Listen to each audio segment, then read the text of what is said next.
Hey guys, tonight we're doing that thing again. Digging into the kind of history nobody asked for, but you secretly love to fall asleep to. We're heading back to a world that's just clawed its way out of a nightmare. The Black Death has finally stopped chewing through the population, and Europe's sitting there like, what now? You, my friend, have survived. No one really knows how. Maybe it was your remote village. Maybe you drank from the right well. Maybe you were just weirdly immune. But here you are, blinking in the grey light of a changed continent surrounded by silence where the familiar used to be. You probably won't survive this next part either, because the world is spiralling through a mess of consequences. But let's be real, you're used to that by now. So before you get comfortable, take a moment to like the video and subscribe, but only if you genuinely enjoy what I do here. And let me know in the comments, what time is it where you are? And what city are you drifting off from tonight? Now, dim the lights, maybe turn on a fan for that soft background hum, and let's ease into tonight's journey together. You wake up in a village that smells of wood smoke and damp earth. The air feels too light, too quiet. You notice the birds chirping because they're the only ones making any noise. No carts creaking by, no shouting, no market stalls, just empty doorways and a lot of wind. The Black Death, the Great Mortality, the Plague, whatever you want to call it, has burned its way through Europe like a divine forest fire. Somewhere between 1/3 and 1/2 of everyone is gone. You've buried your family, or maybe you didn't. Maybe they disappeared. Maybe you fled and never looked back. Either way, you're alive, and the place you once knew isn't the same. Villages sit abandoned like forgotten board games. Fields that once swayed with golden wheat are waist-deep in weeds. Cattle roam feral. You pass a church and the door's hanging off its hinges. The priest? Long gone. Probably buried in a mass grave on the hillside, or still lying behind the altar, which is covered in dust and candles that burned out months ago. You walk through town and your boots scuff the dirt. You don't see a single child. You don't hear laughter. Instead, there's a cart half-loaded with hay, stopped mid-errand like the driver just vanished in the middle of a sentence. And that's how it is, everywhere you go. It's hard to describe the psychological weight of it all. It's not just grief, it's disorientation. Imagine your phone buzzing every 5 seconds for 2 years with news that someone else is gone. Imagine funerals every day, and then suddenly the buzz stops. The silence is worse. You find a cottage that's unlocked. There's bread mouldy on the table, a doll slumped against the hearth. No one's coming back, so you make a fire, air it out, and call it home. That's just what you do now. The old rules? Gone. The manor lord? Dead. The taxes? Uncollected. It's a reset button for better or worse. And here's a quirky little footnote to this dystopian reset. Many people in remote areas didn't even know the plague had ended. With so many dead and communication broken, it took years in some places to realise the worst had passed. Some folks holed up for so long they missed entire shifts in society. Imagine crawling out of your survival hut in the Alps and finding out not just your town, but your whole feudal system is over. That's the thing. Time itself starts to feel weird. In some places, people just stop counting. Some towns don't even track what year it is anymore. Calendars, records, who kept those and who survived to maintain them? It's all a bit fuzzy, which becomes a serious problem when you're trying to govern, inherit property, or just celebrate something without accidentally doing it on the wrong week. And yet humans adapt like mould on old cheese. Fast. Survivors like you start figuring things out. Maybe you team up with others and start a new hamlet.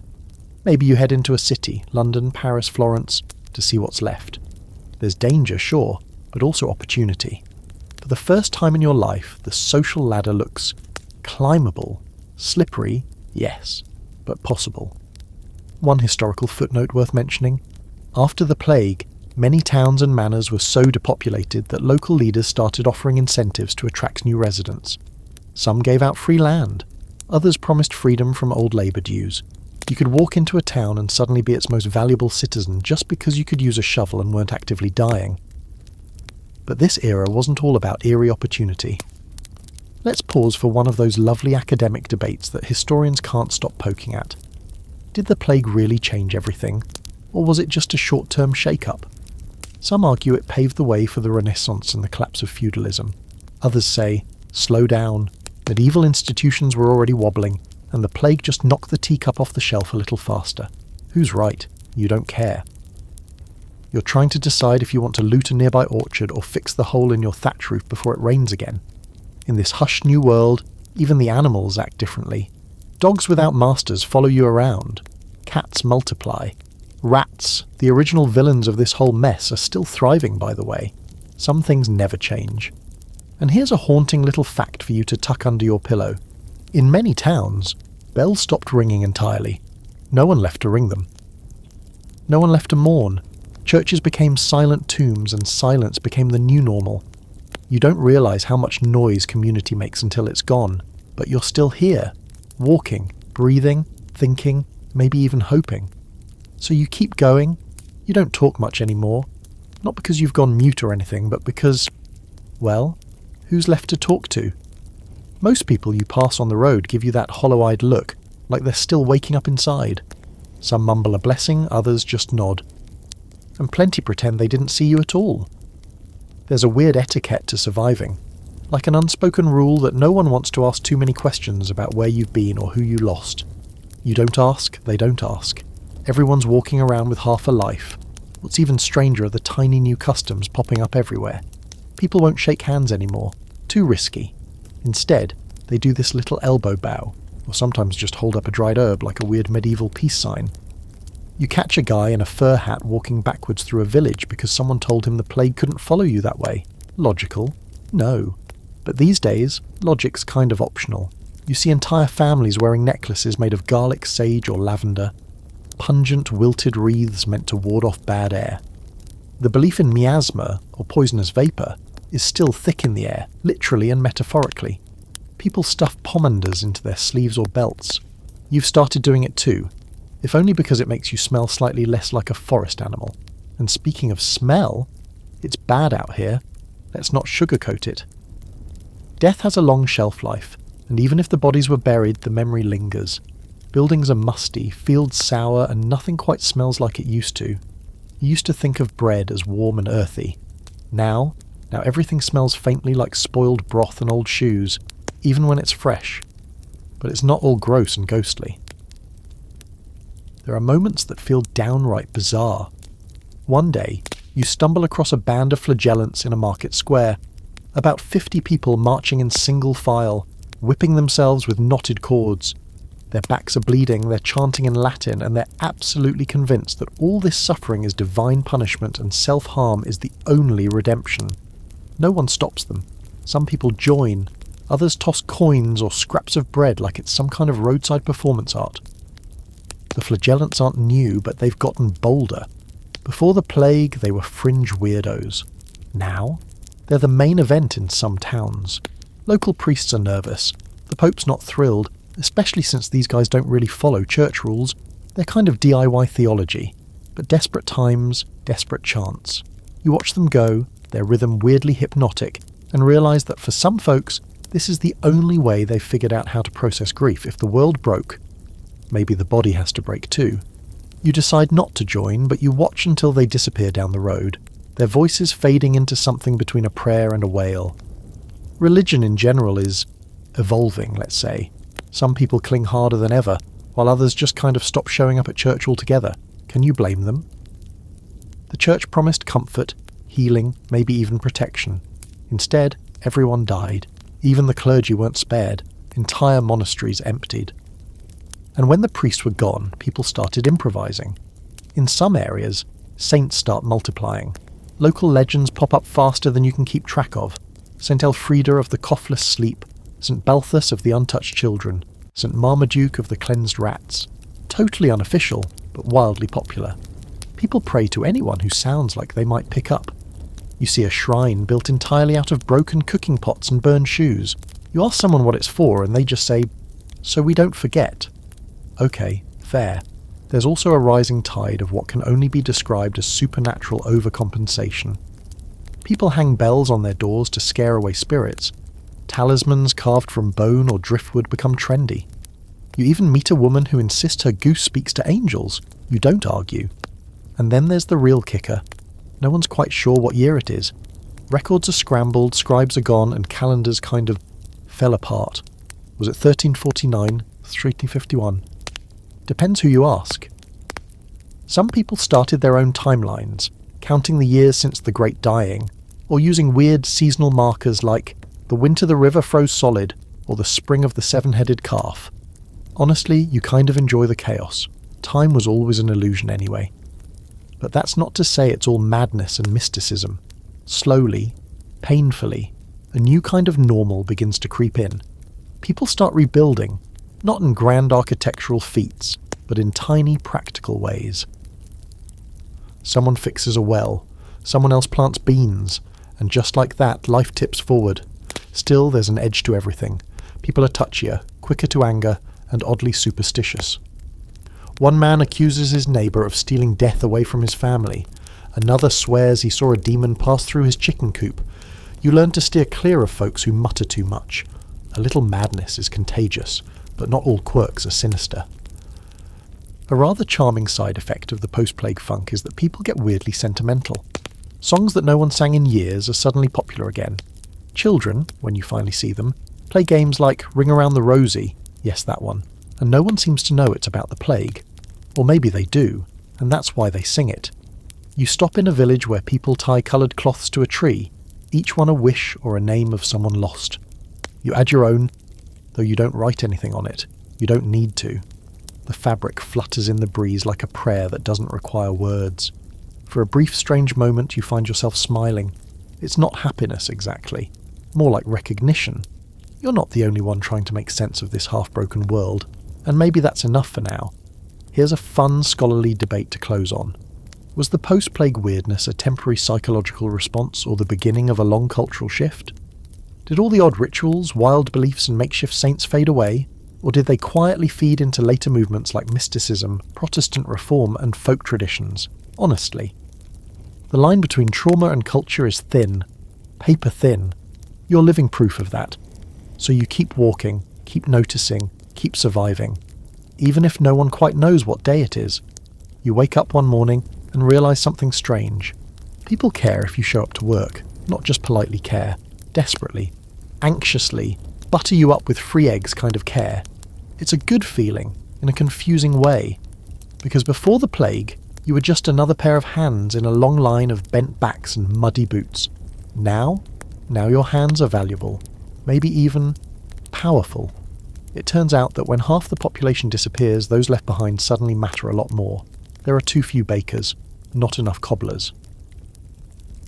And let's not even talk about the shortage of people who know how to clean out a pigsty without fainting. Landowners, once so smug and certain, are sweating. Fields are empty. Mills sit idle. Harvests fail, not from disease but from plain old neglect. There's no one left to do the work. And so, something quietly radical begins. The workers start negotiating. It begins with simple refusals. A shepherd walks off a noble's estate and doesn't come back. A young woman turns down a job in one village and strolls to another where they offer her a whole chicken and a silver coin. People who were once bound to the land by custom, fear or generational poverty are now suddenly mobile. You can say no. You can walk away. You can brace yourself. Ask for more. This new leverage doesn't go over well with the upper crust.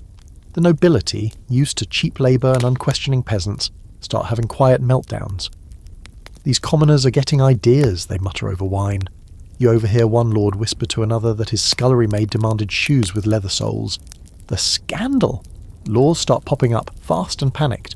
In England, the government throws together something called the Statute of Labourers in 1351. It tries to force wages back to pre-plague levels and makes it illegal for workers to move around hunting better deals. Essentially, stop acting like you have rights. Spoiler, it doesn't work. Because how do you put the toothpaste back in the tube, or the peasant back in the mud? You meet a young Thatcher who tells you proudly that he turned down 3 job offers in 1 week. They offered me a goose, he says, but I held out for a goat. You nod, impressed. In a world still wobbling from catastrophe, this counts as upward mobility. Of course, with all this chaos comes confusion. People who never expected to own land suddenly do because the owner died with no heir. Property lines blur. A cousin 3 counties away claims he's now the rightful tenant. Paperwork. Good luck finding any. Sometimes the local church steps in to mediate. Sometimes it's settled by a fistfight and a roast chicken wager.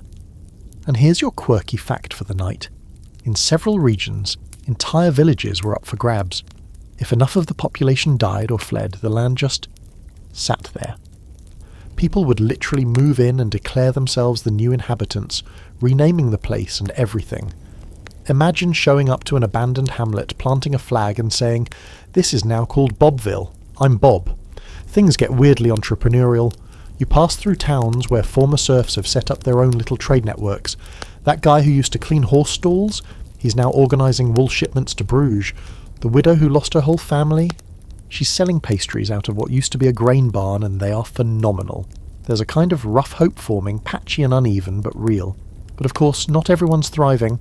Some people hoard land like it's gold. Others go full panic mode, doubling down on old traditions to keep the social pyramid from crumbling. You hear stories of nobles forcing peasants back to work at sword point. Some try to revive the old feudal contracts. "You owe me," they insist. "Your father ploughed my land, and so will you." You? You're not so sure. The world looks different now. Contracts feel like dust. You've seen too much, lost too much, to pretend that things are the same. There's a debate brewing under all this. A slow bubbling academic whisper. Did the plague cause the end of serfdom in Europe, or was it already dying? Some historians say it just sped things up. Others think it gave peasants the first real taste of economic autonomy. Either way, you can feel the tectonic shift under your feet. And just when you think things are settling, the church decides to stick its hand in. Bishops start preaching against greedy workers and sinful ambition. They tell the nobles to hold the line. One particularly cranky friar says the plague was God's punishment for pride, and raising your wages is just tempting him again. You resist the urge to throw a turnip at him. But here's the thing, people are done being quiet. Peasants start writing, like literally writing things down. Open letters, complaints, demands. The idea of a social contract isn't new, but now it's personal. You meet a young man who spent 3 winters learning to read just so he could understand land deeds. He teaches you how to write your name with charcoal on a piece of bark. It's messy, but you feel powerful. Labour is no longer invisible. It's loud, it's mobile, it's valuable. And so, the world wobbles forward. Not perfectly, not evenly. Some places cling to the old ways for another century. Others leap ahead like a child on a sugar high. You're somewhere in the middle, watching the pieces move, trying to decide if you're part of a revolution, or just riding the wave. Either way, it feels good to matter. It's been a while since you've seen a lord riding past with banners and a dozen armoured men in tow. They used to be everywhere, strutting through villages like overdressed peacocks, collecting taxes with one hand and blessing babies with the other. Now they're holed up in their crumbling manors, staring at empty ledgers and wondering why no one wants to plough their fields for free anymore. But you do see something else. Land. Just sitting there, waiting, and no one to claim it. You hike past fields waist-high with thistles, once perfectly cultivated for barley or beans. There's an old mill house beside the river where the wheels stop turning, and you poke your head inside, mouldy flour, broken bags, a rat that stares at you like he owns the place now. You kind of respect him. You find abandoned cottages tucked into groves, some still with furniture intact, a kettle on the hearth, blankets folded neatly, like people meant to come back but never did. And here's the wild thing, you can move in, just pick a spot and stay. No paperwork, no permission. It's not technically legal, but also, who's going to stop you? Squatters become settlers. Strangers become neighbours.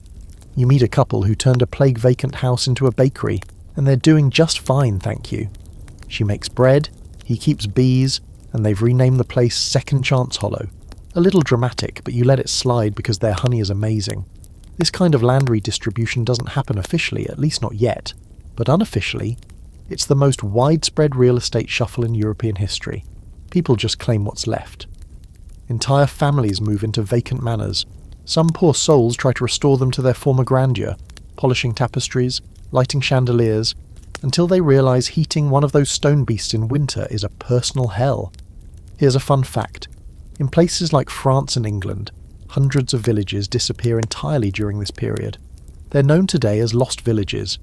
Archaeologists stumble upon their remnants centuries later.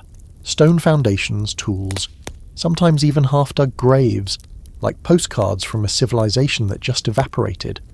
And this triggers a bigger shift. one you feel more than understand.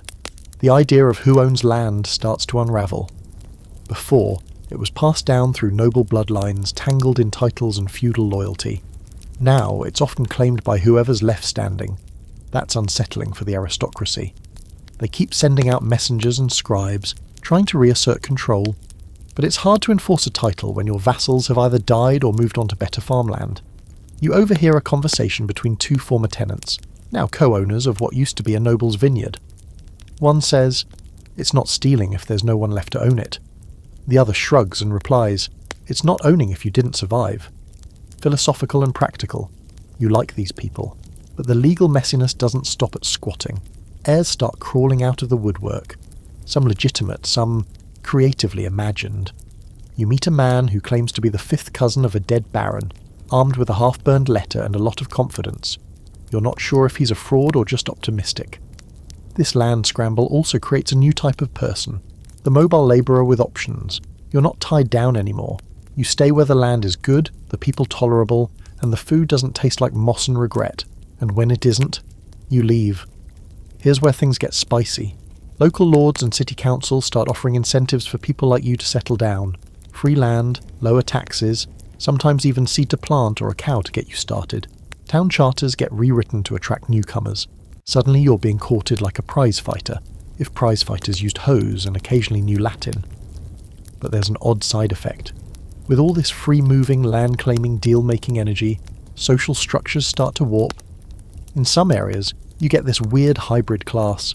Not quite peasants, not quite nobility. Let's call them accidental gentry. People who now own land, manage labour, maybe even dress fancy, but still muck stalls on weekends. And that's where you land, metaphorically and literally, somewhere in between. You've got a cottage now, a plot of beans, a chicken that hates you for reasons unclear. You're not rich, but you're not scraping by either. You know how to build a fence, mend a tunic, and you've even figured out how to dig a privy that doesn't flood in the rain. Modern problems, ancient solutions. Here's your scholarly debate for the night. Did this post-plague land shift permanently reshape property rights in Europe? Some argue yes, it helped break feudal monopolies and open the door for more individual land ownership. Others say it was temporary chaos, and by the 1400s the nobles just gobbled up what was left. You can't decide, but you do know one thing. You're not giving up your plot without a fight. Quirky fact time. In certain areas of Italy and southern France, land was inherited matrilineally after the plague, simply because more women survived than men. For a brief moment, a lot of property and power passed through daughters instead of sons. The world didn't end. It just got slightly more interesting. So, here you are. A squatter farmer part-time philosopher with a chicken problem and a future you didn't expect. The landscape is dotted with second chances and you've taken one for yourself. You look at your little patch of earth, breathe in the loamy scent of almost ready potatoes and think, not bad for the end of the world. You wake up to the sound of someone yelling. Not in fear or grief like it used to be. This one's got energy, bite, purpose. You roll out of your straw bed, rub your eyes, and lean out the window of your borrowed cottage. Down by the village square, a small crowd is forming. Someone's shouting about wages, taxes, and how they're not going to take it anymore. You grab your boots and go see what the fuss is about. Turns out the peasants are getting sassy. It starts small, grumbling in the taverns, muttering during mass, complaints passed over fence posts. But it builds. People are tired of being pushed back into old roles. You hear it again and again. We work through the worst of it. We buried the dead. We held the fields. And now they want us to go back to being invisible? Spoiler. You and everyone else are not feeling invisible anymore. It's a strange feeling, watching people who used to bow their heads now standing tall, arms crossed, refusing to kneel. Before the plague, a peasant talking back to a lord was almost laughable. Now, it's common enough that lords are riding around with guards again, just in case the locals get ideas. And oh, they are getting ideas. In England, word starts to spread of attacks, another one. The third or fourth since the plague, depending on how you count. But this one hits different. People are already stretched thin, and the memory of mass graves and screaming cart drivers is still fresh. The idea of giving more to the very people who let them rot during the worst of it? Yeah, that doesn't land well. It all reaches a boiling point in 1381. Maybe you're there, maybe you just hear the stories from passing merchants, but either way, It's loud, and it's real. Wat Tyler, a name that sounds more like a local woodcutter than a rebel leader, rises out of the crowd, alongside a priest named John Ball, who basically preaches that all men were made equal, which is definitely not church approved. He leads thousands of peasants to London, with pitchforks and swords and some very strong opinions. When Adam delved and Eve span, Ball says, "Who then was the gentleman?" That line, it sticks. You hear it repeated in every tavern from Kent to Yorkshire. It's not just rebellion, it's a philosophy, a burning question. If death doesn't care about class, why should the living? The revolt doesn't end well. Tyler is killed during negotiations. The king, young and nervous, promises reforms and then promptly walks it all back. But the damage is done. Not to the monarchy, not even to the tax system, but to the illusion that peasants can't push back. The glass wall between nobles and everyone else, cracked, and England isn't alone. Across Europe, similar uprisings spark like dry grass catching flame. In France, there's the Jacquerie in 1358, named after Jacques, the go-to name for your average French peasant. These guys get fed up with marauding soldiers, high taxes, and nobles retreating to fortified castles, while everyone else starves. So they rise up. It's short, brutal, and suppressed with terrifying force. But again, the memory lingers. People remember, and they keep talking. Even in Italy, uprisings break out. In Florence, the Ciompi Revolt of 1378 sees wool workers, the lowest rung of the labour ladder, take control of the government for a brief, breathless moment. Can you imagine? People with dirt under their nails making laws. It doesn't last, but it sends a message. There's more of us than them. Of course, not everyone is thrilled with this newfound backbone. The elite don't like feeling nervous at the sight of a hoe or a scythe. They start building more walls, literally. You see towns throwing up stone defences again, not for foreign armies, but against their own people. You hear whispers of blacklists, secret church sermons condemning the pride of the lowborn, and quietly reissued laws making it illegal to gather in groups larger than 10 without noble oversight. A group of 11 shepherds talking about wages? That's considered sedition. You can't help but laugh. It's like someone tried to outlaw frustration. One quirky detail sticks with you from this era. In some villages, people start wearing little badges or pins to signal solidarity. Nothing fancy. A carved wooden circle, a coloured ribbon. Just a sign that says, "Hey, I see you. I'm with you." You keep one tucked inside your cloak, though you never show it openly. Still, it feels good, heavy in your pocket. Here's a scholarly debate that still gets historians riled up. Were these peasant revolts early examples of class consciousness, proto-Marxism, if you squint? Or were they more about immediate survival, a flash of fury with no long-term political vision? Hard to say. You've met plenty of people who just want bread and peace. But you've also heard others asking real questions about ownership, inheritance, even governance. Questions with teeth. And then there's the church, which finds itself caught in the crossfire. It used to be the one steady institution, the middleman between kings and peasants. Now, people are sceptical.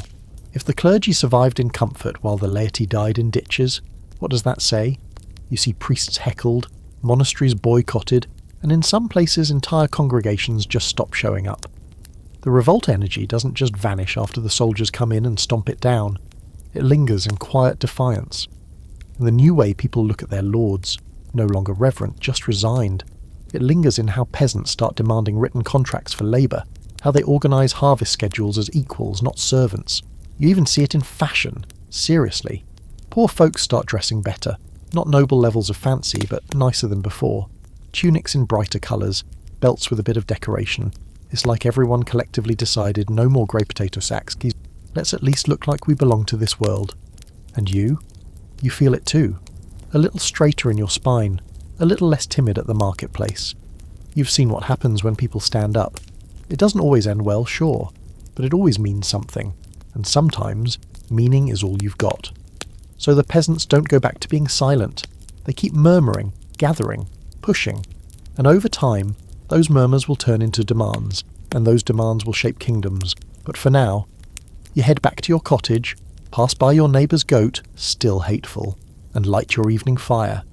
The world is shifting, not in a rush, but like a hilltop after a rainstorm, slow, cracking, unstoppable, and you're standing right in the middle of it, It's getting harder to ignore them.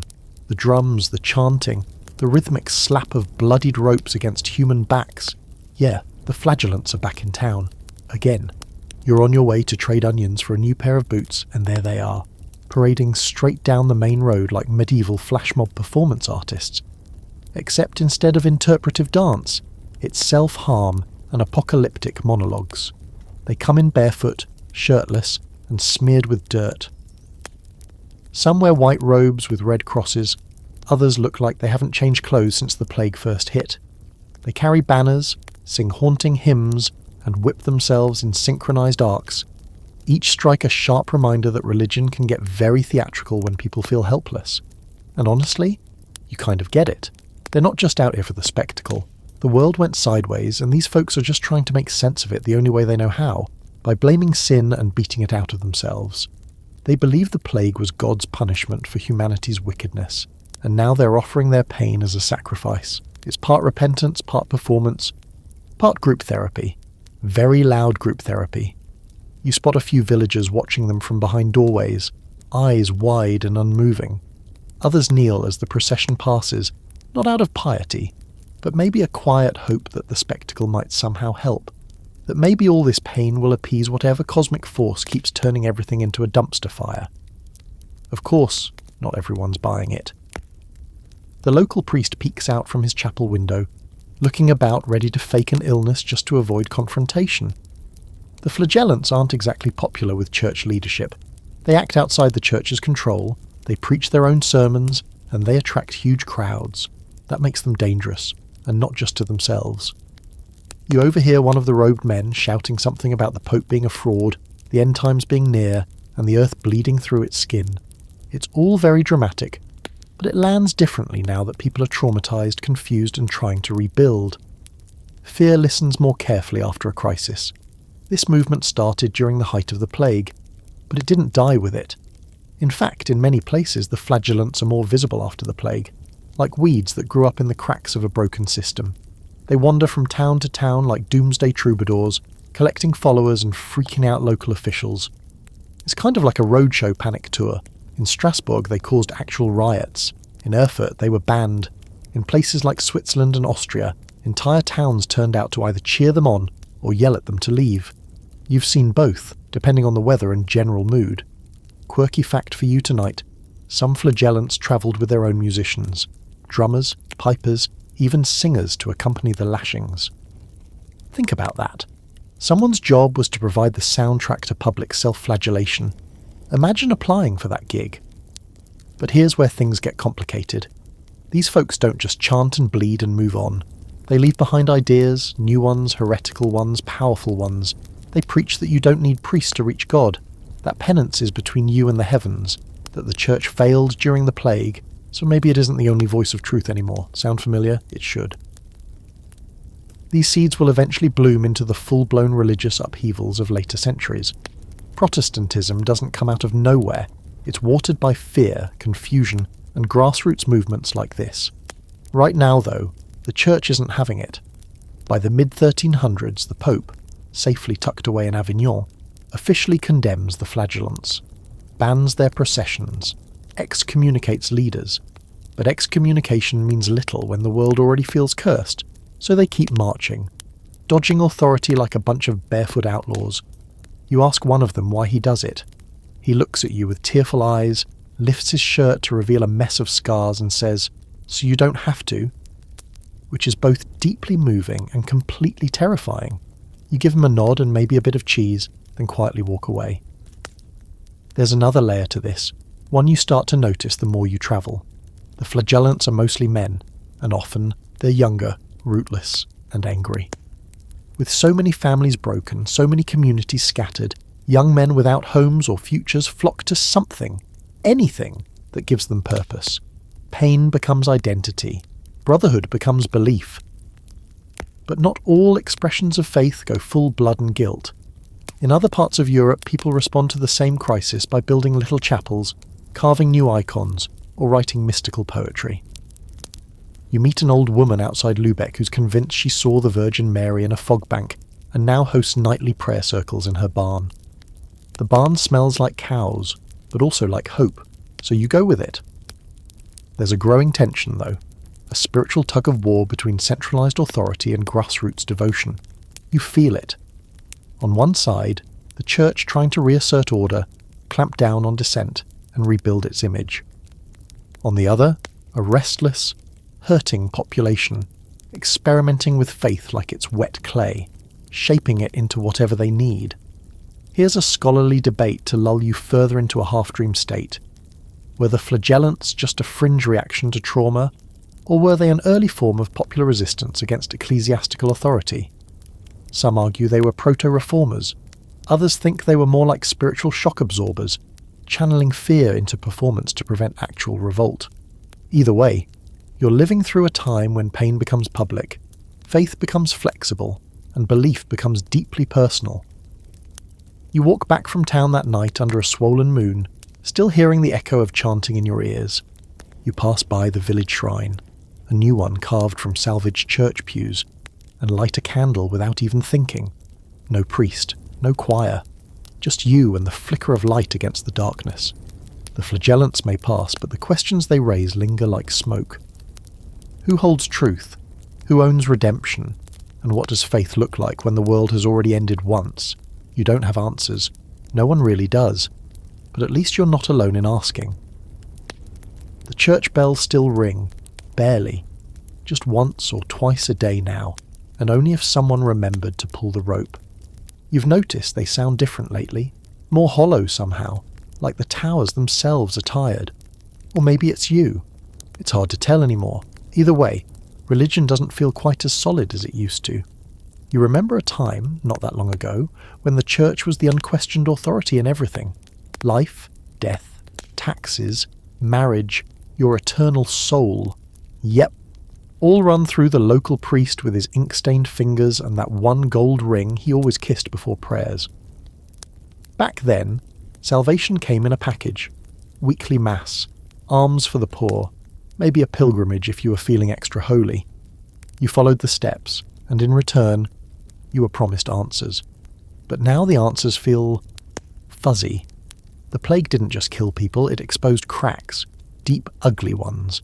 The kind of cracks that were always there, but you only noticed once everything else fell apart. People saw priests fleeing towns before the dying even started. Monks locking their doors, bishops hoarding food while entire villages starved. And then, worst of all, the plague came anyway. All the prayers, all the indulgences, all the holy relics, none of it stopped the bleeding. So faith is still here, but it's shifting. Quietly, awkwardly, like a man trying to sit on a chair that might not be there. You pass by a church one morning and notice it's half empty during service. The priest drones on about obedience and humility, but most people are just staring at the floor. A few whisper to each other. One old woman straight up falls asleep, which would have been scandalous a few years ago. Now it's just Tuesday. But the weirdest part is this. The void left behind by the fading authority of the church. It's not empty. It's being filled. Not all at once, and not in any organised way, but still, filled. You see little signs of it everywhere. Shrines sprouting up outside town boundaries. People wearing amulets that aren't quite Christian, but not exactly pagan either. Prayer circles happening in barns and fields, and once, weirdly, in a blacksmith shop. It smells like hot iron and burnt feathers, and no one's entirely sure what they're praying for, but they keep showing up. Mysticism is having a moment. Visions, revelations, dreams. You can't go 2 miles without someone claiming they've been spoken to by a saint, an angel, or the Virgin Mary herself. Some of these people are clearly touched in the head. Others? Honestly, they sound convincing. There's one woman you meet on the road to Cologne. Young, pale, barefoot. She says she walks only where God guides her. She's made it across 3 countries on faith alone and a suspicious amount of foraged berries. You talk with her for a while, and she tells you things you haven't heard in sermons. That God is everywhere, not just in buildings. That suffering isn't punishment but transformation. That salvation is personal, not purchased. Then she hands you a small stone with a cross carved into it, and walks on like you're just another step in her journey, and you carry that stone for weeks. Not because you believe in it, yet, but because something about it feels true. Or close enough. You also hear whispers about new saints, ones not approved by the Vatican. Local ones. People who died during the plague while caring for others, or who survived miraculously and now wander, healing and blessing and muttering half-lost psalms. They don't wear mitres or carry staffs. Most don't even know Latin, but they've got crowds. One guy, people call him Brother Eli, shows up outside Bruges wearing nothing but a wool tunic and a crown made of grapevine. He gives long, strange sermons about how the world must shed its skin like a snake before it can heal. You don't understand half of it, but everyone listens. Really listens. Then he takes off his crown and gives it to a beggar, who cries for 10 solid minutes. Not all of it is peaceful. As the church struggles to reassert control, tensions rise. Clergy begin publicly condemning unauthorized gatherings. In some places, authorities arrest wandering preachers, accusing them of heresy. You watch one man get dragged from a crowd, still shouting scripture as the guards carry him off. It's chilling, but also weirdly inspiring. There's an argument bubbling under all of this, one the scholars still wrestle with. Was this post-plague religious messiness the early spark of the Reformation? Some say absolutely it weakened the church's monopoly on salvation. Others say it was just a necessary cultural detox after collective trauma, like spiritual freeform jazz before the institutions re-solidified. But here's the fringe fact you weren't expecting. In certain regions, people start incorporating astrology into religious practice. Yep, stars, planets, lunar cycles, all used to explain God's will. Some folks believe the plague was written in the sky long before it arrived, and now they look to the heavens for updates. One baker in Bavaria tells you Mercury is in retrograde and that's why his bread won't rise. You nod solemnly and eat it anyway. Meanwhile, the church tries a rebrand. More saints, more relics, more processions. You attend one in Prague that's so elaborate it feels like a parade for holy bones. They carry a skull wrapped in gold, claim it belonged to some martyr no one's heard of, and the crowd goes nuts. People toss flowers, children weep. It's all very dramatic and very effective for a while. But deep down, people are still asking the big questions. Why did so many die? Why didn't the priests know what to do? Why didn't God stop it? No one has answers, only variations, and some of them are beautiful. You light a candle at one of those roadside shrines one night. Just a tiny flame in the dark next to dozens of others. You don't say a prayer because you don't know what to ask for. But standing there in the flickering silence, you realise that maybe prayer isn't about asking. Maybe it's just about not being alone. The first time you see it, you think it's a mistake. A painting, on wood, not canvas, leaning against the wall of a small chapel outside Siena. You stop mid-step, your bread nearly slipping from your satchel, because the image doesn't look like the saints and angels you're used to. No glowing halos, no gently folded hands. Instead, it's skeletons. Dozens of them. Dancing. They twist and leap with eerie joy, arms linked with nobles and peasants alike. A bishop spins beside a beggar. A queen twirls with a corpse in a tattered shroud. You squint at the inscription beneath and read something like, "As we are, so shall you be." Cheerful stuff. But it's not a joke. These kinds of images, memento mori, remember you must die, are showing up everywhere now. Painted on church walls, carved into wooden beams, even stitched into funeral robes. Death is no longer hiding behind a veil or tucked into the corner of a fresco. It's front and centre, posing, grinning. It's not morbid, though. Not really. It's just honest. The plague changed art forever. Before, most religious art was predictable, heavenly, ordered, glowy. Jesus looked peaceful. Mary looked serene. Even martyrdom had a certain beauty to it, like suffering was just a brief inconvenience before celestial rewards. Now, everything's raw, emotional, weird. You visit a chapel in Lübeck and find a mural showing the Last Judgment, but this time, the damned look exactly like your neighbours. One even seems to be holding a chicken. There's fire, screaming, angels wielding swords like they mean it. You turn to leave and realise the doorframe is carved with tiny skulls. Just a little reminder to think about mortality on your way out. Artists are different now too. Bolder, grittier. They're painting what they've seen, mass graves, grieving mothers, bone pickers walking the fields. You meet one in Florence who insists he only uses ash in his pigments now. He says it gives the colours life. You nod. Mostly because he looks like he hasn't slept in 3 days and you don't want to argue with a man who paints with charred remains. Even saints are getting a makeover. They look more human, more tired, less like divine fashion models and more like people who've seen some stuff. There's a painting of St. Sebastian riddled with arrows, and instead of looking vaguely annoyed, he actually looks like he's in pain. It's startling, and kind of refreshing. This shift isn't just visual, it's emotional. Art becomes a form of coping, a kind of cultural group therapy session, where everyone throws their grief, fear and confusion onto the wall and says, "There, that's how it felt." The dance of death isn't there to scare you. It's a weird kind of solidarity. Rich, poor, pious, sinful. We all end up bones, and yet there's something freeing about that, equalizing. You hear people joke about it in a not really joking way. "We're all skeletons underneath anyway," a merchant laughs over wine. "Might as well dance before the worms do." You clink cups and try not to think about worms. A quirky little moment. In Paris, someone starts selling playing cards with skeletons in different roles. King Death, Knight Death, even Fool Death. It catches on fast. Before long, half the taverns you pass are filled with people playing Bones and Thrones like it's a national sport. Morbid, yes, but also kind of fun. Theatre changes too. Performances go darker. Morality plays become popular. Little dramas where personified virtues and sins fight over the soul of an everyman character.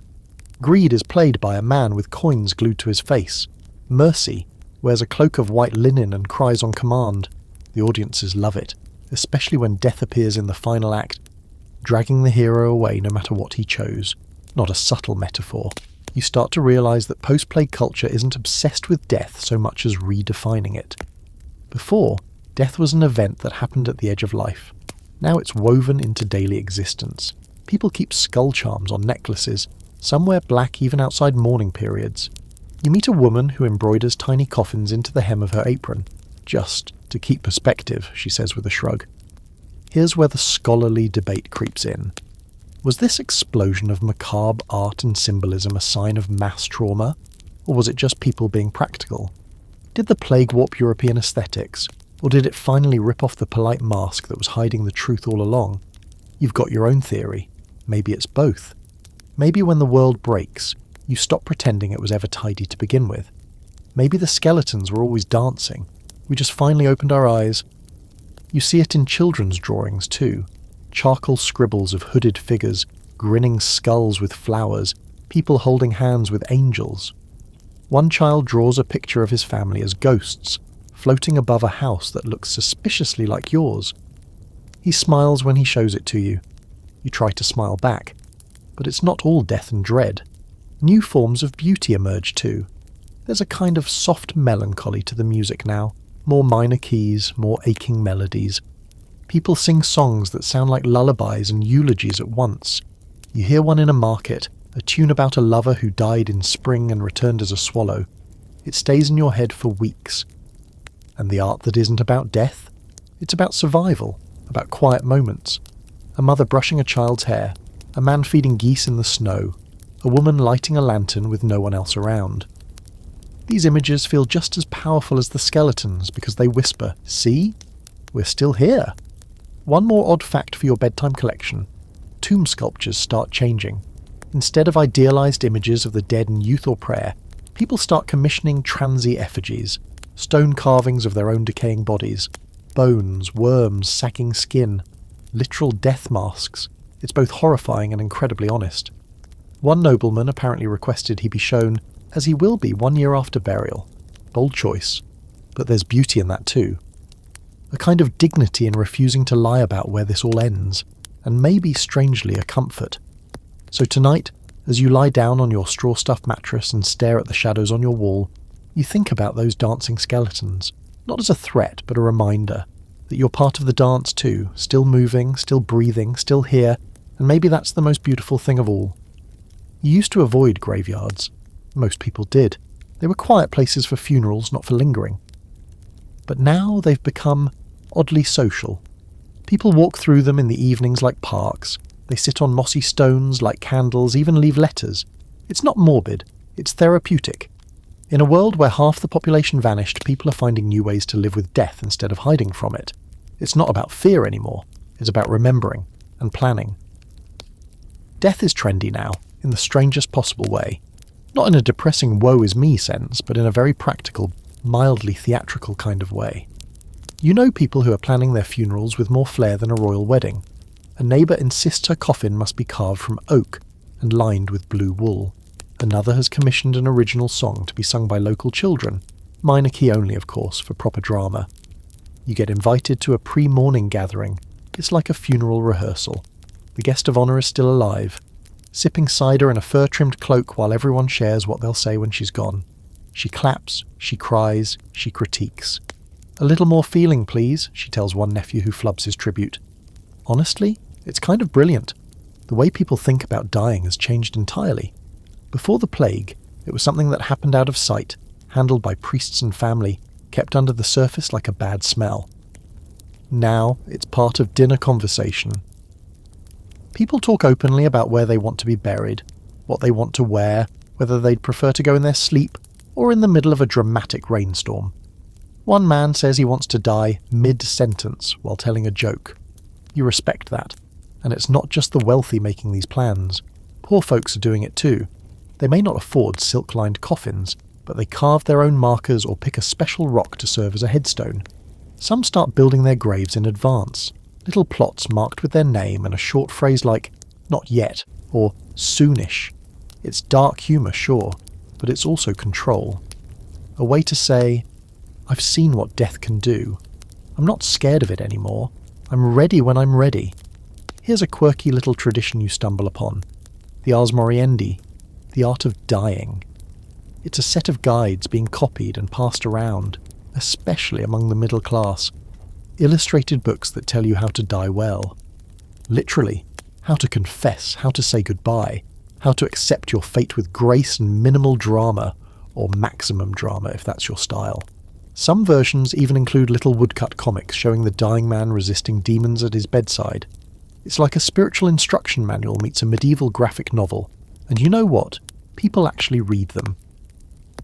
In a time where half the world feels like it's just barely holding together, having a script for the end brings a strange kind of peace. But not everyone wants peace. Some want legacy. You start to notice an uptick in tombs, not just graves, but full-on statements, marble slabs, stained glass panels, carvings that show the deceased looking noble and serene, sometimes even mid-prayer, as if they just paused for eternity. In towns like Florence and Avignon, there are tombs so big you could live in them. Some people probably do. One merchant commissions a statue of himself handing a coin to a beggar, just so everyone knows he was generous. Another has himself carved lying peacefully, with angels lifting his soul skyward like a medieval balloon ride. There's vanity here, sure, but also vulnerability. These people want to be remembered for something, anything. A scholarly debate you'll enjoy. Was this obsession with death just trauma on display, or was it a new form of identity building? Did the plague trigger a wave of ego, or did it make people more self-aware? Some argue that pre-plague life was too structured, people born into roles living by custom. After the plague, suddenly you could shape how you were remembered, not just as a farmer or wife, but as you. There's even a quiet gender shift in all of this. Women start appearing more often in memorial art, not just as grieving widows or anonymous saints, but as thinkers, healers, mothers, workers. Some are shown reading, or holding tools, or sitting on thrones beside their husbands. It's subtle, but it's new. And you get the sense that slowly, the way people understand life and its end is changing for everyone, not just the privileged few. One evening, you visit a town that holds monthly death dinners. Everyone brings a dish and a story, usually about someone they lost. Sometimes it's funny, sometimes it's tragic. There's wine, bread, and a lot of weepy laughter. It's not sad, not really. It's human. Deeply, honestly human. You stay late, long after the candles burn low, listening to an old woman talk about her husband. She describes his laugh, the way he peeled onions with his eyes closed, how he always forgot the names of their goats. "I don't want to forget," she says, "and I don't want him to be forgotten either." And that's really the core of it, isn't it? In a world where death came so fast and so brutally, people are doing everything they can to slow it down, to give it shape. to make it meaningful, so you find yourself thinking about your own death more than you'd like to admit. Not in a grim way, just practically. Where would you want to rest? Who would remember you? Would anyone light a candle or leave a note or carve something halfway decent into your stone? You haven't picked a spot yet, but you've thought about it. Maybe on a hill, under a tree, somewhere with a good view and a soft wind, somewhere quiet but not too quiet. Somewhere people might still come and sit and laugh and tell stories. Maybe not today, but someday. Because now, death isn't just an ending. It's something you plan for. It's something you prepare. It's something you own. The next time you're sick, you don't panic right away. It's just a fever, a scratchy throat, some chills. You've had worse. You wrap yourself in a blanket, drink a little vinegar water, because someone swore it helps, and wait it out. But a part of you, a deep, quiet part, still clenches. Because even now, a sniffle feels like a prophecy. You survived the plague once, maybe twice, depending on how you count that suspicious spring in Bruges. But the fear doesn't fully leave. That thick, sticky dread that wraps itself around your ribs whenever your body falters. You've seen what illness can do, and more importantly, you've seen what medicine can't. That's the trouble. After the Black Death, people still get sick, all the time. But now they don't pretend to have answers anymore. Doctors, if you can find one, have gone from confident to cautious, less swagger, more sage-scented muttering. They've swapped leeches for licorice, bloodletting for baths. Not because they're sure it works, but because they've run out of better ideas. And yet medicine is starting to shift, just a little. You visit a city with a university, one of the newer ones, and meet a scholar who's studying anatomy using, get this, actual bodies. Not just sheep or pigs or that one time with the poorly preserved arm. Real human corpses. Quietly, of course. The church still has opinions. But people are beginning to admit that understanding the human body might require more than Latin prayers and jars of urine. There's a tension, though, between old and new, between the herbalists with their poultices and charms, and the scholars with their dusty scrolls and increasingly questionable dissections. You go to a healer who waves smoke over your head and tells you your bile is too ambitious. You go to another who says it's all about imbalanced heat and prescribes crushed pearls in wine. You don't know who's right, but the wine helps, so that's something. Doctors still wear those beaked masks in some places. You thought it was just a plague thing, but apparently not. The masks are stuffed with herbs, lavender, mint, rue, and meant to block out the bad air or miasma. You try one on once. It smells like a haunted herb garden and makes you look like a depressed bird, but you can see the appeal. It's protective, symbolic, almost comforting. A wearable illusion of safety. One quirky fact. In certain cities, barber surgeons start doubling as dentists, executioners and bathhouse managers, which means the same guy might pull your tooth, cut your hair, lance your boil, and then go decapitate someone before lunch. Multitasking at its finest. But here's where it gets interesting. The people who really start gaining attention aren't the cloaked physicians with royal titles. It's the midwives, the apothecaries, the local wise women. They were always there, quietly doing the work, delivering babies, setting bones, brewing teas that don't taste like regret. But after the plague, their importance becomes undeniable. You visit a village where the most trusted medical mind is a woman named Anselma. No degree, no Latin. Just generations of passed-down knowledge and a killer rosehip tonic. She treats wounds with honey, eases fevers with willow bark, and once made a poultice that supposedly cured a man of melancholy that clung to the spleen. The town reveres her. The priest tolerates her. And you? You keep her name in your back pocket just in case. But with respect comes suspicion. Not everyone is comfortable with healers who don't answer to bishops or universities. Whispered accusations rise. She talks to spirits. She owns too many cats. She cured old Jacob's limp, unnaturally fast. You can see where this is going. Healing and heresy walk a dangerously thin line. That brings you to a creeping fear that starts whispering through Europe in the plague's aftermath. Witchcraft. People are desperate for explanations. Why did some live and others die? Why did this town survive while that one vanished? When answers are scarce, blame is convenient, and often that blame falls on women. Especially the ones with too much knowledge, too much independence, or just a slightly unnerving smile. The church begins codifying what counts as sorcery. You hear murmurs of inquisitions, of trials, not full-scale hysteria, yet, but the groundwork is being laid. You pass through a village where someone was burned for hexing the cattle. The cows looked perfectly fine to you, maybe just moody. There's a scholarly debate smouldering underneath all this. Did the plague catalyse the rise of medical empiricism, or did it push people deeper into superstition? The answer, frustratingly, seems to be both. For every healer experimenting with herbs, there's a priest burying a statue to ward off disease. For every scholar dissecting bodies, there's a town praying over a well to make it holy again. And you? You learn to balance between both worlds. Little sage for the fever, a little prayer just in case. You keep a sprig of rosemary above your door not because it's proven to do anything, but because it makes you feel better. Sometimes that's enough. Hospitals are changing too. Not the grand sterile ones we know today, but modest buildings where the sick are tended with something approaching organisation. Some are run by religious orders, others by cities trying to prevent the next outbreak. They're still more about comfort than cure. But hey, fresh sheets and hot soup go a long way. One night you help carry a fevered boy to the town infirmary. The nurse, an elderly monk with shaky hands, thanks you and offers you a chunk of dried apple. "We're better than we were," he says, eyes tired but kind. "Still don't know what we're doing, but we're trying." And that's really the story of medicine now.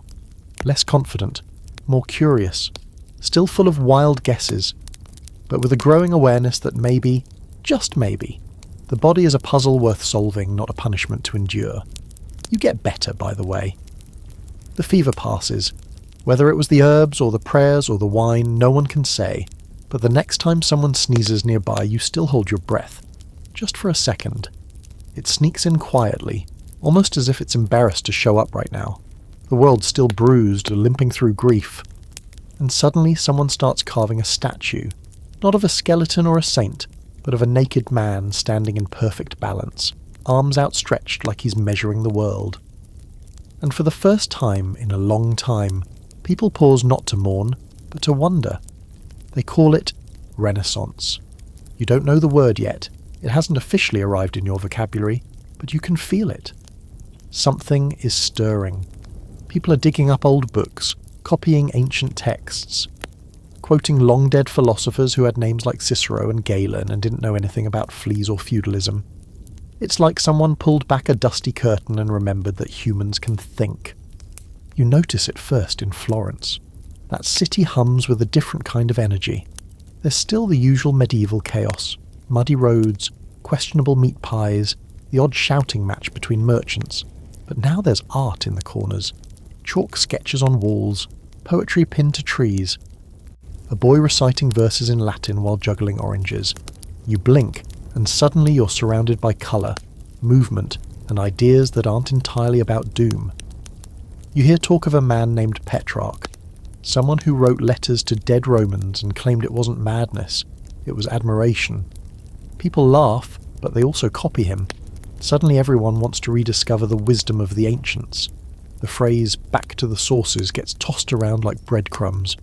Monks start unrolling old scrolls, brushing off the dust and realising, hey, some of this is actually brilliant. Universities become curious again, less obsessed with proving how many angels can dance on a pinhead, and more interested in how the human body actually works. People are reading, not just theology but logic, medicine, architecture, astronomy. You see a young man scribbling notes about how birds fly, and wondering if humans might one day do the same. You don't have the heart to tell him no. That's the quirky thing about this moment in history. It isn't loud. It doesn't announce itself with banners and horns. It shows up in curious questions, in notebooks, in lines of poetry slipped into love letters. It grows slowly in the minds of scholars, artists, and yes, even traders and bakers who suddenly want their children to learn Greek. And art. Oh, art is changing. You pass through a cathedral being repaired and notice something off. One of the stained glass panels doesn't show a saint, it shows a merchant, holding a ledger, kneeling sure but definitely proud. He paid for the window, and now he wants to be in the window. Vanity? Maybe. But also a subtle declaration.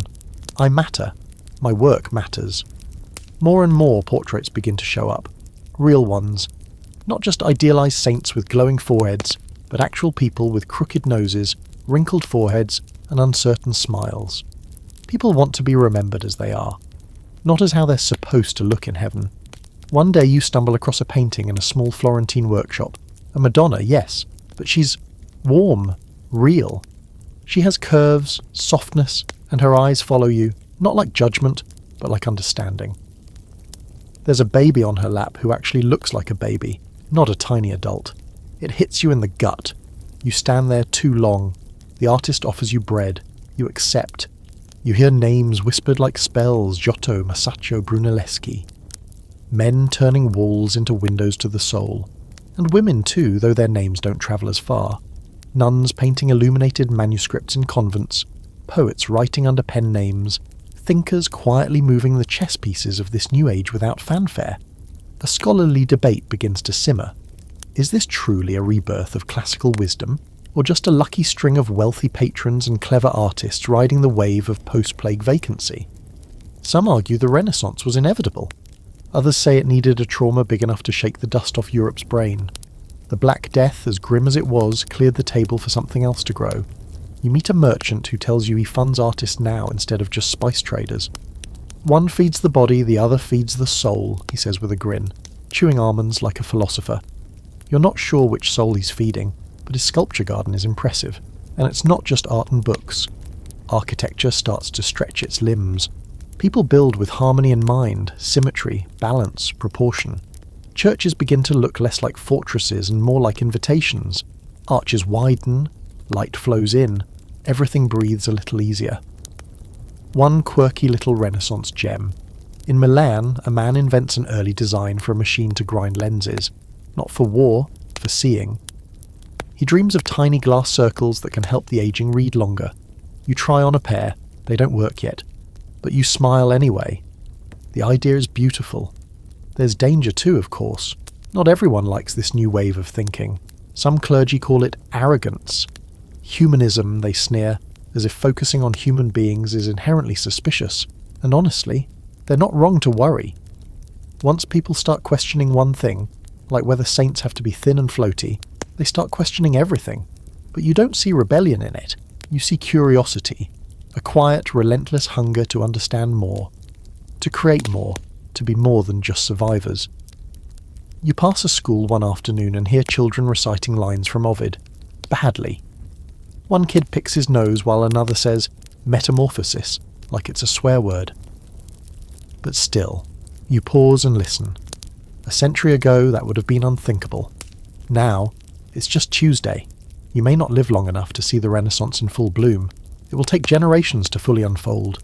But tonight, you sit beneath a sky that people are beginning to map with accuracy instead of mythology. You hold a book copied by candlelight. You eat food made with thought, not just survival. And for the first time in a long while, you don't think only of death. You think of what comes after. There's a saying you hear tossed around the marketplace in Florence. All roads lead to rivalry. Okay, maybe you made that one up, but the sentiment stands. Because the Renaissance isn't just some peaceful rebirth full of soft lighting and Greek scrolls. It's also a full-blown political soap opera, and you're now living in the messiest, most backstabbing reality show medieval Europe has to offer. The rise of the Italian city-states. You've wandered your way into a world that runs on coin, cunning, and really well-tailored tunics. Florence, Venice, Milan, Genoa, and a handful of others. They're not just cities, they're entities, brimming with wealth, ambition, and so much dramatic tension it might as well come with a soundtrack. Each one wants to be the brightest, richest, smartest, and most destined by God to lead Italy into a glorious future. Sound familiar? Florence, your current home base, is thick with the smell of ink, leather, and barely restrained arrogance. The Medici family is rising, using banking like it's a form of warfare.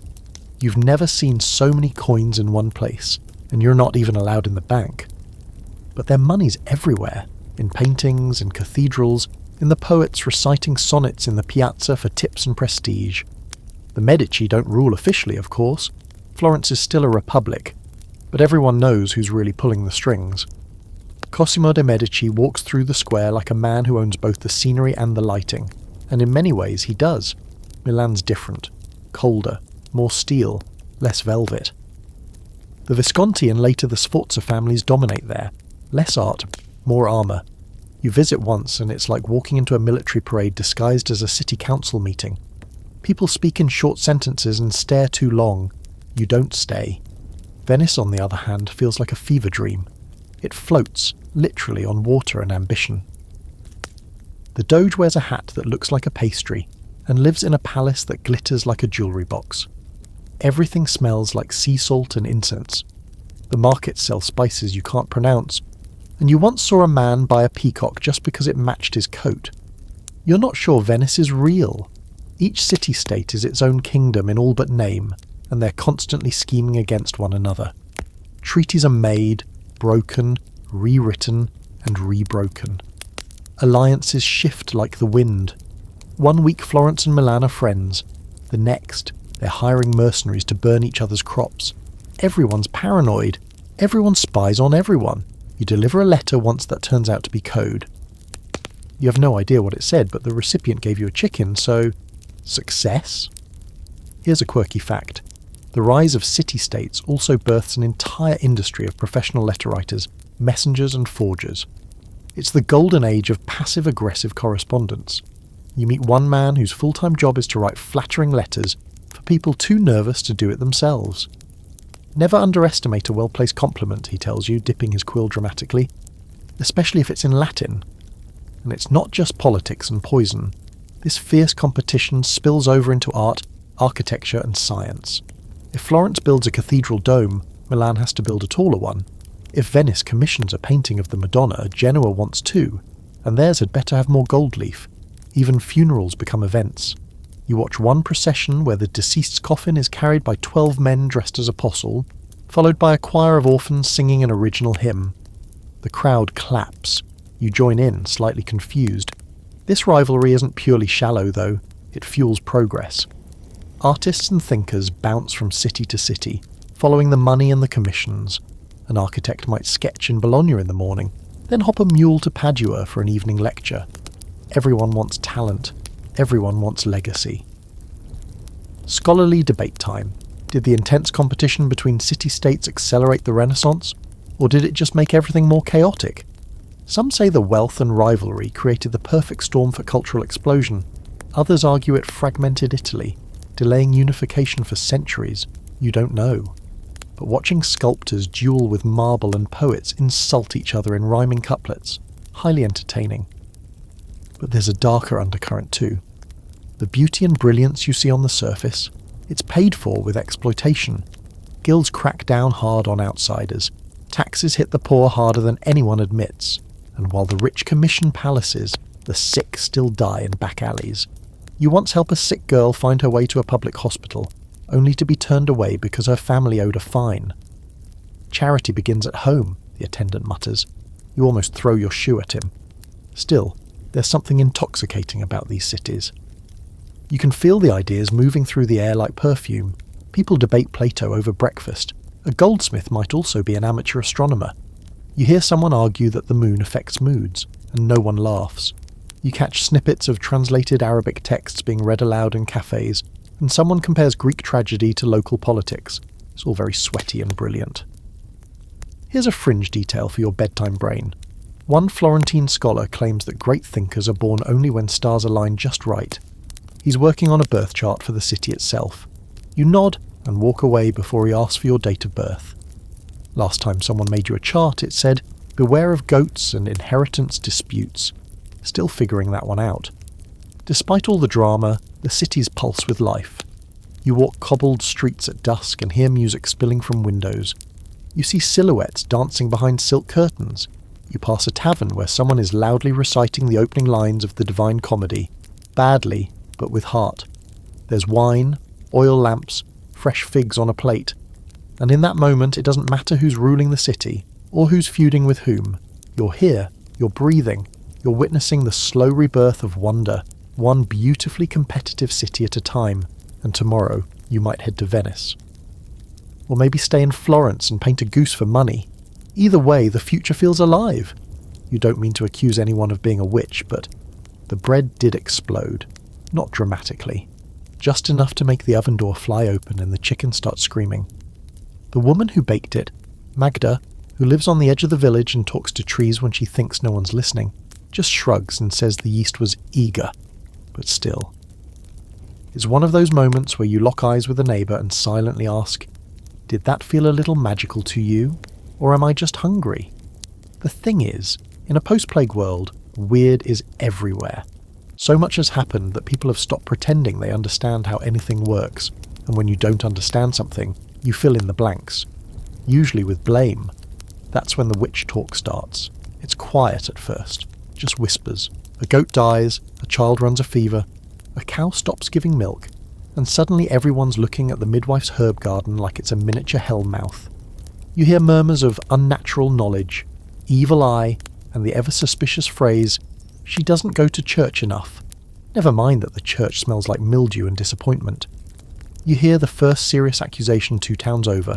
A widow, known for her salves and late-night walks, is brought before the magistrate after someone claims her soup caused hallucinations. You've had her soup. It does taste a bit like regret and rosemary, but hardly demonic. Still, fear makes a good leash, and people are tightening the loop. What's wild is that witchcraft wasn't really the biggest deal before. Sure, people believed in curses and spells, but it wasn't an organised fear. It was more folklore, more bedtime story territory. But after the plague, suddenly people need reasons, tangible villains, someone to blame for the chaos they barely survived, because otherwise, they're forced to accept that death can just happen, and nobody wants that kind of freedom. Here's your quirky fact. In several places, people actually blamed the plague on witches long after it was over. They claimed that certain women, usually poor, unmarried, and just a little too self-reliant, had cast spells to poison wells or summon pestilence. Never mind that they drank from those same wells. Logic is rarely invited to these conversations, and the accusations don't follow rules. One woman is accused because her garden grew too well, another because she healed someone who wasn't supposed to recover. One poor soul gets dragged in for looking smug after a neighbour's roof collapsed. You'd think that after all this suffering people would be more compassionate. But no. Grief often masquerades as rage, and now it's got a new costume. You pass through a town holding its first witch trial. It's painfully theatrical. The accused is bound and brought to the square. A priest waves incense. Someone reads a list of crimes that include talking to a crow and knowing the weather too early. You stand in the back, nauseous. Not because of the accusations, but because people seem to enjoy it. There's a performance element, a chance to feel righteous in a world that still feels wrong. Here's the scholarly debate. Were witch hunts really about belief, or were they about control? Some argue they were tools for reinforcing social norms, especially against women who stepped out of line. Others think it was mass hysteria, trauma leaking out sideways through superstition. You've seen enough to know it's probably both. People are scared, angry, and desperate to be right about something. And the church, of course, begins formalising things. Manuals appear. Inquisitors arrive. Someone writes a guidebook on how to identify a witch, complete with questions like, have you danced naked beneath the moon? And, do cats follow you for no reason? By those standards, half your village is suspect, including you. That cat's been hanging around for weeks and you definitely danced near a pond once. It was hot and you were bored. In Germany, France, Switzerland, the fear spreads like smoke. Trials begin, then burnings, executions become public spectacles. You watch one from a hilltop far away and swear you can smell the ash. You try not to think about it, but it follows you, sticks in your clothes, lives in the back of your throat. But here's the part that truly rattles you. Most of the accused are just ordinary. Herbalists, widows, healers, midwives, people who offered comfort when the plague came, who mixed teas and whispered prayers and tried to stitch things back together. And now, they're the ones being punished. For surviving. For knowing things. You meet a woman named Aldegund, grey-haired and sharp-eyed. She helps you with a twisted ankle, then tells you to watch your step. They've started counting the women who read, she says, and they don't like it when we get too many. You ask if she's scared. She nods, but then she smiles and hands you a charm made of rowan and thread. Just in case, she says. You carry it in your pocket for weeks. Not everyone joins the hysteria. Some towns refuse to accuse. Others hide those who've been targeted. Quiet acts of rebellion. A village in Bohemia takes in 3 accused women and pretends not to know where they went. The local priest turns a blind eye. A merchant spreads a rumour that the Inquisitor has lice, just to buy them time. You don't forget that. Here's something fringe but fascinating. Some areas begin to associate witches not just with evil, but with ancient knowledge, pre-Christian, earth-based, feminine, a whisper of something older than cathedrals and confessionals. You find a book hidden in an apothecary's cellar, hand-copied, worn at the edges, full of symbols, herbal recipes and lunar calendars. You're not sure what it is, but you take notes. The world feels like it's tipping. People want control and they're tightening their grip, but with every trial, every burning, every whispered accusation, they're also forcing more people to question, to wonder, to resist, quietly, carefully. And you keep walking that line between belief and doubt, between silence and song, between the fire and the forest, because you've seen what happens when fear takes the wheel, and you're not letting it drive. You hear about it before you see it. A kind of buzz. Not the insect kind, but the human kind. Like bees made of gossip and ambition. People speaking quickly, eyes bright, hands waving around as if their thoughts are too big to stay contained. It starts with a rumour. A machine that can make books faster than any scribe. You blink. Books? Fast? That's like saying bread that bakes itself. Sounds impossible. Sounds dangerous. And then one day, you actually see it.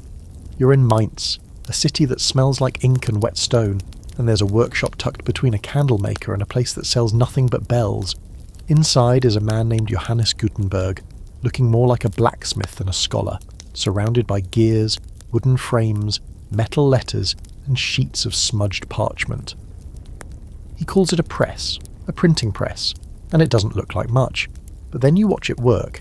Piece by piece, he assembles words, not written, but stamped.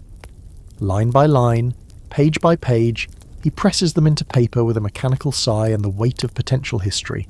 What would take a scribe a month, this contraption does in a day, and with fewer spelling errors. Your mouth actually goes dry. The idea is so simple it's offensive. Movable type, reusable letters, ink, pressure. And just like that, books can multiply like rabbits after spring rain. The scribes are already sharpening their quills in protest, but the change is happening too fast. This thing's not just a machine, it's a spark, and sparks spread. Within a few years, presses are popping up in other cities, Cologne, Strasbourg, Venice. Books that once cost a year's wages are suddenly accessible to bakers, brewers, and even a curious shepherd if he's got a few coins and decent eyesight. You know a boy who trades 3 chickens for a book of psalms and acts like he won the lottery. People start reading in public. You walk through a square and see someone reading aloud to a group of children. You stop at a tavern and the barkeep is flipping through a printed list of herbal remedies, squinting and muttering, "So that's how you spell comfrey?" Even the priest has a printed Bible now, and he keeps peeking at it like it might say something different than the one he memorized. It's not just Bibles, though. It's poetry, medical advice, astronomy charts, dirty jokes, fake miracle stories, recipes, political pamphlets, and letters from lovers pretending to be saints. You read a poem written by a woman in Paris and feel your stomach twist. It's beautiful, tragic, and she never would have had an audience before this press came along. Now her words are on the same shelf as Cicero. Here's a quirky little detail. Some early printed books come with spaces left blank so artists can still hand-illuminate the letters. A compromise between old and new, half mechanical, half magical. One foot in the past, one in the future. But not everyone's thrilled. The church starts to get nervous, and not just because Bibles are suddenly landing in the hands of people who didn't go to seminary. There's a fear, quiet at first, that ideas are about to get loose. Because if a book can say anything, then eventually someone's going to print the wrong thing. Something dangerous, something heretical. You overhear a priest muttering that books are like fires. Good for warmth, he says, but too many, and you burn down the house. You don't tell him you've already read 3 banned poems and a pamphlet titled "The Pope Has Cold Feet" and other signs of the apocalypse. Probably best not to mention it. And then there's the great scholarly debate of the day. Will printing uplift humanity or dilute it? Some intellectuals worry that if everyone can read, knowledge will lose its value, like too much honey in wine. It ruins the taste. Others argue the exact opposite, that this is salvation through literacy, a chance for people to think, to question, to choose what they believe instead of just inheriting it. You meet a young woman in Venice who runs a small printing shop with her brother. She's fierce, funny, and smells permanently of ink. Printing is like bread, she says. The more people have it, the less they'll settle for scraps. You buy a copy of The Consolation of Philosophy from her and spend 2 weeks trying to figure out what it actually says. You still don't really get it, but the margins are filled with notes from someone named Paolo who had opinions. You respect that. And that's another thing. Margins. People are writing in books now, questioning, commenting, sometimes arguing with the author. It's like the books are alive, part of an ongoing conversation that no one controls anymore. The author doesn't get the last word. The reader does. One fringe benefit of all this: people start standardizing spelling. Finally. You've seen the word physics spelled 7 different ways in one handwritten text. Now the printed version sets a standard. And though it's still weird, at least it's consistently weird. And with more books comes more schools. Not just for monks or sons of merchants, but slowly, gradually for girls, for apprentices, for the curious and the stubborn. You pass a classroom one day and hear a girl reciting Cicero in Latin with more confidence than the teacher. You nearly applaud. You also see the downside. The floodgates open, and not everything that pours out is wise or good. False cures, political slander, religious venom. A man tries to sell you a book claiming that eating boiled frogs guarantees immortality. You politely decline. He insists. You run. There's debate in taverns now, actual debate. People quoting books at each other, slamming mugs down, shouting about ethics and economics and the shape of the earth. You don't know if they're right, but they're thinking. That counts for something. You sit beneath a tree one night, a borrowed book in your lap, and listen to the wind. In the distance, you hear a press working. Its soft clunk, hiss, roll, like a heartbeat made of gears. A sound that didn't exist just years ago. A sound that now echoes across Europe, spreading thoughts like seeds. The plague silence half the world. But this is the sound of it learning to speak again. There's a smell wafting through the village square that you can't quite place. It's not manure, not smoke, not damp wood, not the usual suspects. It's warm, salty, and oddly pleasant. You follow it, nose first, until you reach a stall run by a man with flour on his sleeves and grease on his smile. He hands you a small pasty thing wrapped in linen and says, "It's new. It's food." You bite into it, cautiously. It's flaky, it's meaty, and for once in your life, it's not bland as boiled socks. You almost cry. Something's changed. You're eating better. You don't quite realize it at first. For so long, food was survival. Bread, onions, maybe cheese if you were lucky. Pottage, a sludge of whatever could be thrown into a pot and stirred until it no longer resembled anything recognizable, was your best friend. But after the Black Death, with so many fewer mouths to feed and so much more land left untended, the math shifted. It's not exactly a buffet, but for once people aren't starving. There's less competition for resources. More grazing land means more livestock. And not just the stringy, sad goats of yesteryear. Real cattle, pigs, even some poultry that doesn't resemble feathered skeletons. You try your first roast chicken that isn't just bone and regret, and it tastes like a miracle. And wheat. Oh, glorious wheat. With fewer labourers needed to farm for the elite, more people get access to higher quality grain. That means better bread.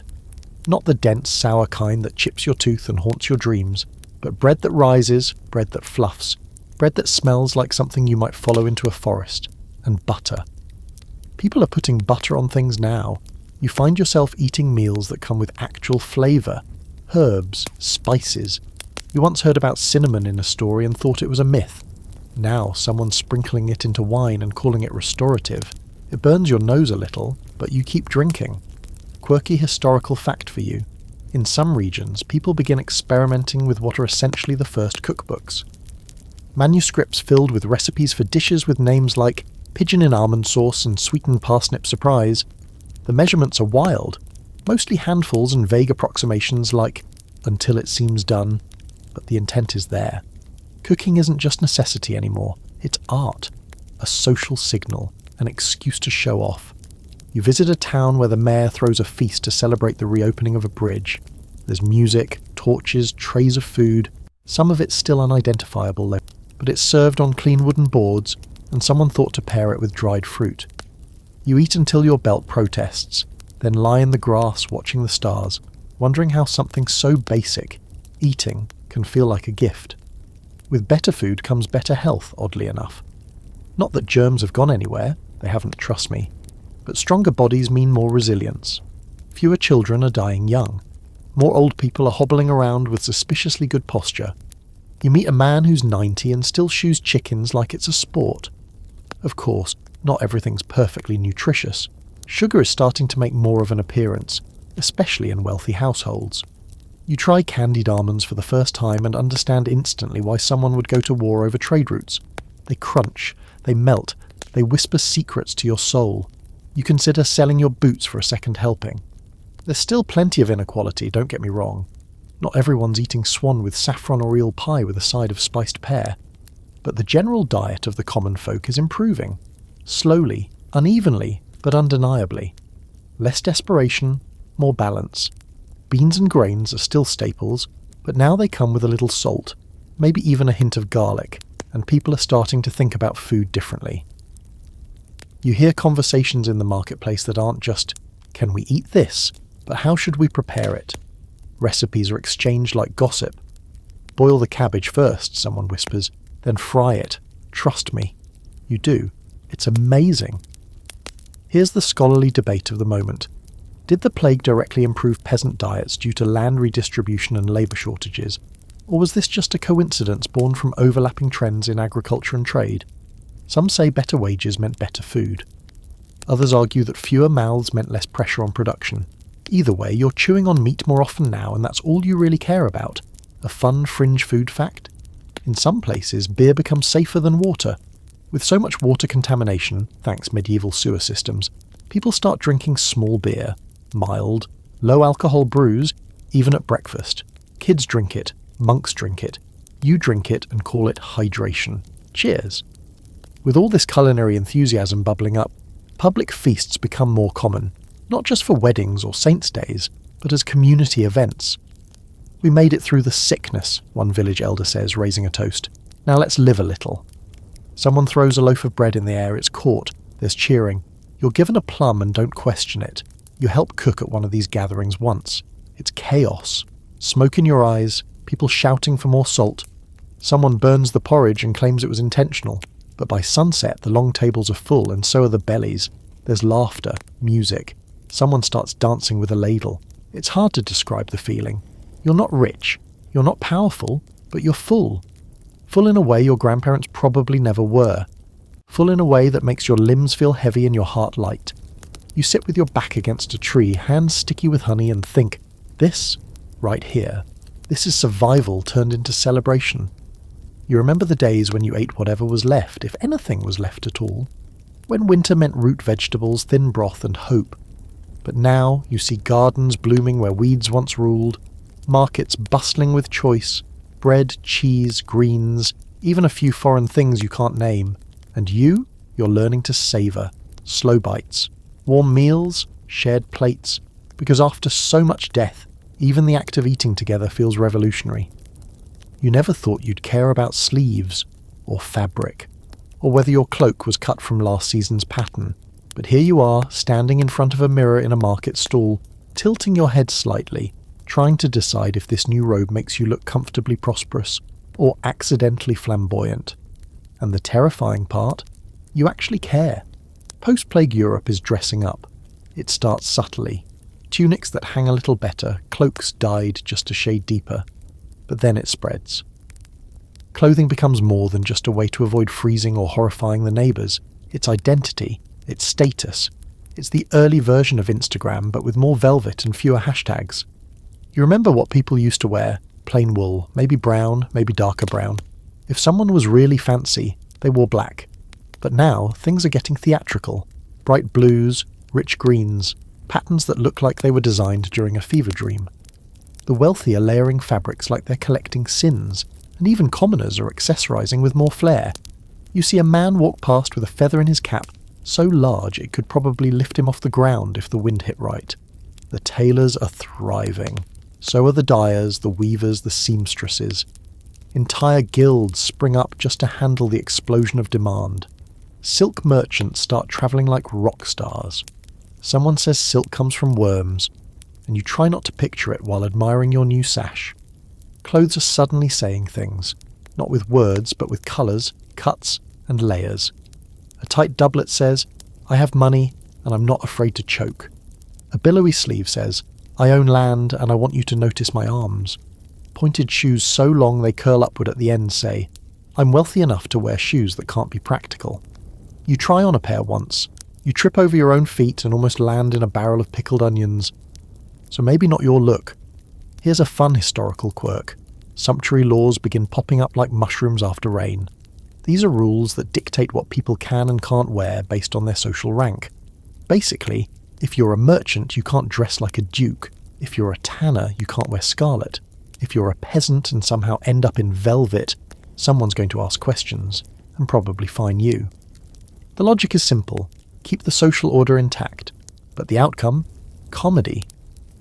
You hear stories of tailors being arrested because their clients wore illegal outfits in public. One woman is fined for wearing sleeves that are too fancy. You meet a farmer's son who got questioned for his boots, hand-me-downs from a dead knight cousin. He tells you this while polishing the boots, beaming with pride. "Worth it," he says. People start finding loopholes. You dye your tunic almost scarlet. You wear linen with just enough shimmer to pass for silk in moonlight. You shorten your hem slightly. Not enough to be scandalous, just enough to suggest confidence. It's a game, and everyone's playing, and fashion doesn't stop at cloth. Hair becomes a battlefield. Men grow it long, short, curled, oiled, or with little caps that sit like judgmental birds on their scalps. Women's hairstyles get taller, wider, and more sculpted. You meet a woman whose hair is braided so tightly it looks like basket weaving.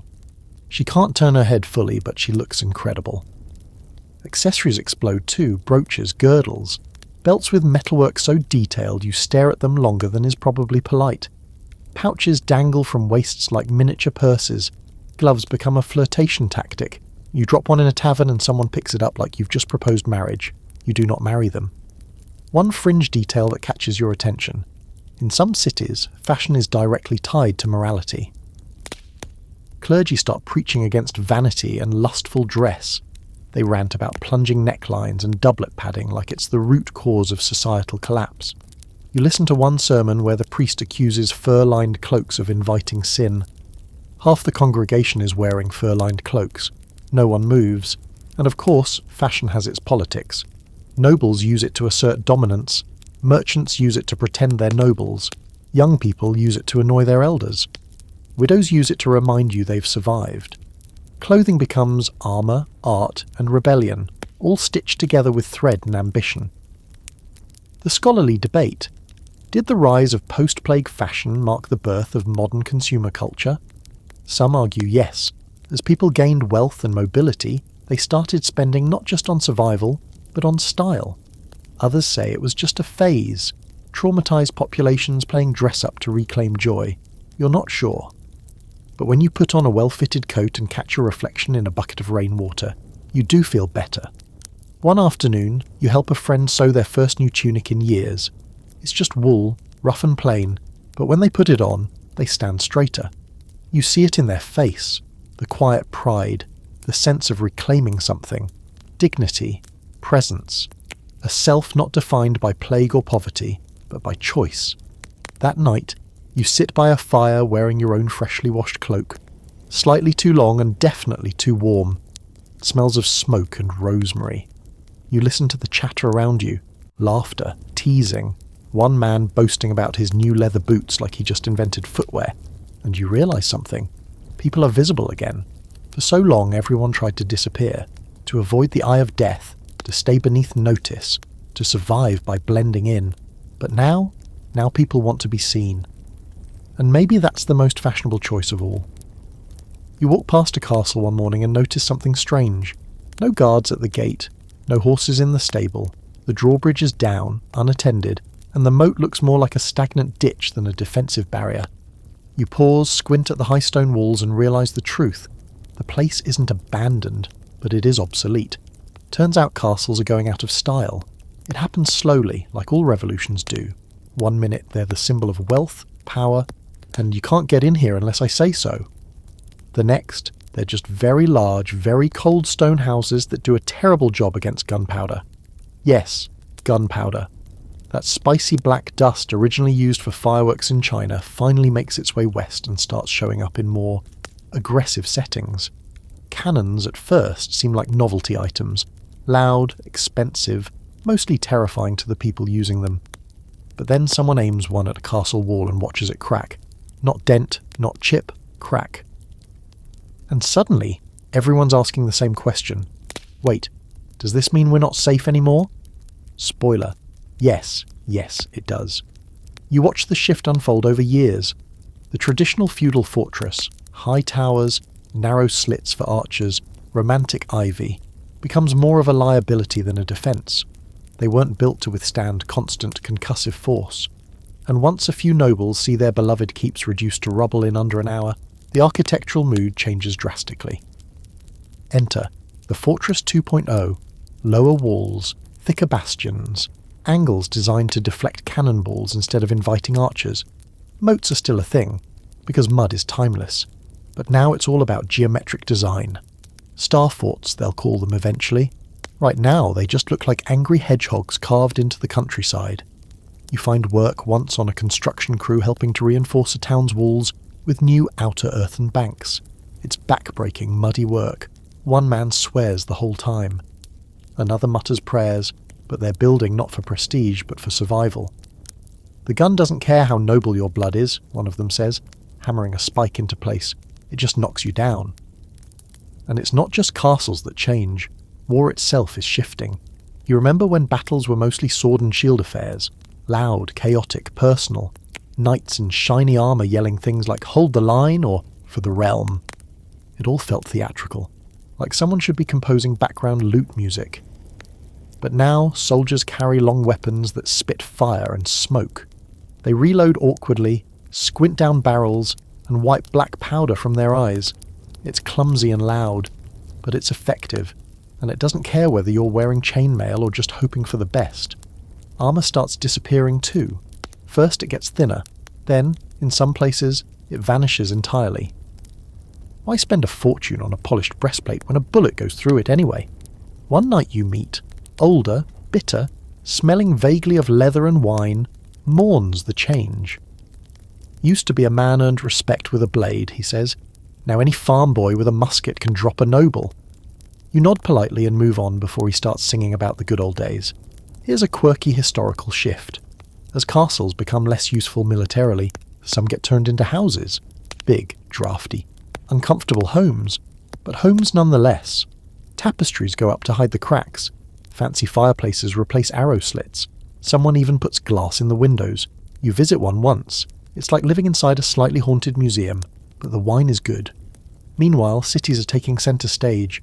You notice more stone walls around towns, more organised militias, more magistrates barking orders at anyone with a sharpened stick.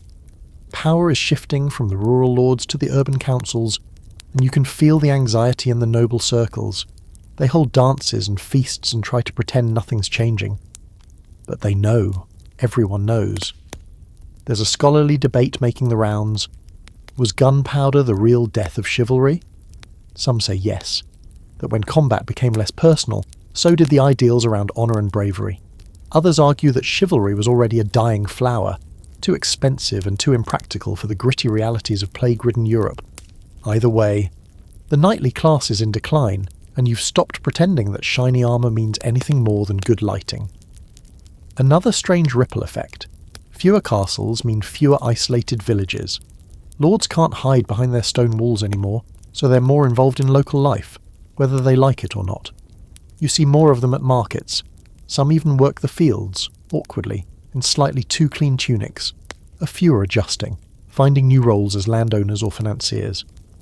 Others sulk and gamble and mutter about when men were men. You offer them cheese, they decline. One day, you visit a ruin, a castle that stood tall in your childhood, now just a skeleton of stone. ivy wraps its bones. The once proud keep is a nesting ground for birds and the occasional goat.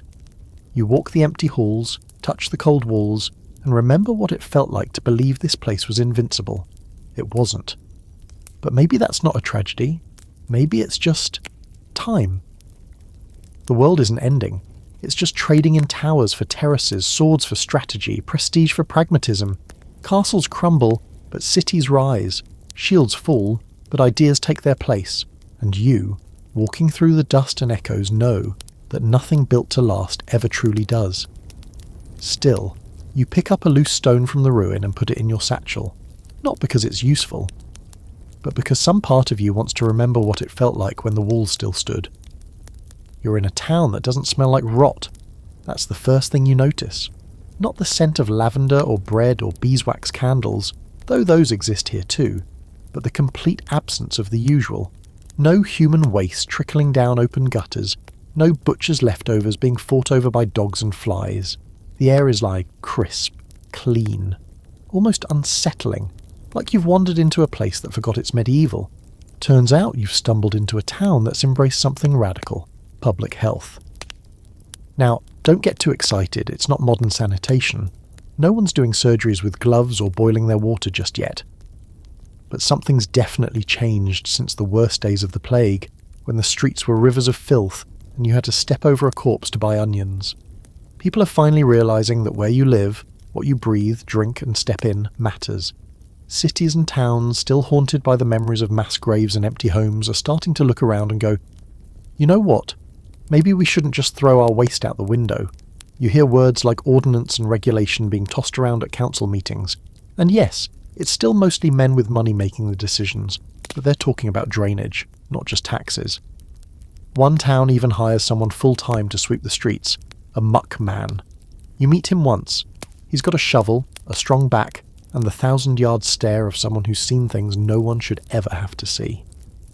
Here's a quirky little historical gem. Some cities begin enforcing pavement laws. If you own a shop, you're responsible for keeping the area in front of it clean. If you don't, you get fined. And suddenly, cobblestones you once tripped over are being scrubbed with vinegar and covered in sand to absorb the stench. Vinegar? You never thought you'd be grateful for such a sour, stingy smell.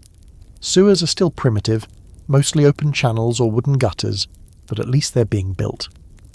You pass through Florence and spot men digging trenches with grim determination, laying brickwork for a water drainage system that doesn't rely entirely on divine intervention. It's muddy, slow work, but revolutionary in its own quiet way. And water, bless it, is finally getting some attention. Wells are being covered, fountains are inspected. In places with aqueducts, maintenance crews now exist. Sure, they're underpaid and underfed, but they're there. You chat with one man in Avignon whose job is literally to taste the town's water every day. If I drop dead, you know it's bad, he jokes. You both laugh a little too hard. You also see changes in housing. People are starting to think about air. Not just the religious kind, but actual airflow. Buildings get windows that open. Roofs are angled for ventilation. You help a friend build a chimney and realise how nice it is not to live inside a smoke cloud. And there's a new buzzword travelling from town to town. Quarantine. You remember when it first started during the plague? Ships forced to wait offshore before docking, people isolated in their homes under guard. Back then, it felt like desperation. Now it's evolving into policy. In port cities like Venice, entire buildings are set aside for travellers to wait out potential illness. They call them lazarettos. You walk past one on the edge of the water, a large, low structure with barred windows and a smell like disinfected linen, and realise it's one of the first attempts to separate the sick from the healthy on purpose. It's not perfect. There are still outbreaks, still suffering. But at least now there's an effort. You no longer have to whisper about the air being bad. Officials are saying it out loud, scribes are recording it, and more importantly, people are doing something about it. Scholarly debate time. Did the plague invent public health, or just accelerate what was already starting? Some argue that urban hygiene was a natural response to growing populations. Others believe it took a world-breaking pandemic to force cities into action. You listen to both sides while washing your hands with rosemary-infused water from a communal basin and think, either way, I'm not complaining. And here's a fringe fact you'll love. In some towns, cleanliness becomes fashionable. Nobles start installing indoor privies, bathhouses. Once suspect dens of sin and syphilis become symbols of sophistication again. You visit one where you're scrubbed down with goat's milk soap and offered a pear afterward. It's all very civilised until the hot steam makes someone faint and you have to help them out by the armpits. Of course, not everyone's on board. Some cling to the idea that illness is God's punishment, and washing too often might offend the heavens. Others think fresh air is dangerous. You meet a man who refuses to open his windows because he's afraid the devil rides in on the breeze. You politely choose not to sit near him, but the tide is turning. Cities that clean up don't just feel better, they look better. People are less sick, markets stay open longer, and the rats seem slightly less aggressive. You even spot a town with designated trash days. They ring a bell. People bring out their waste. It's collected and dumped outside the walls, not perfect, but progress. You find yourself breathing deeper in these places, sleeping better, smelling fewer horrifying things. It's amazing what you start to appreciate when your nose isn't constantly under attack. One evening, as you walk back from the bathhouse wrapped in a freshly laundered tunic, you pass a child splashing in a shallow fountain.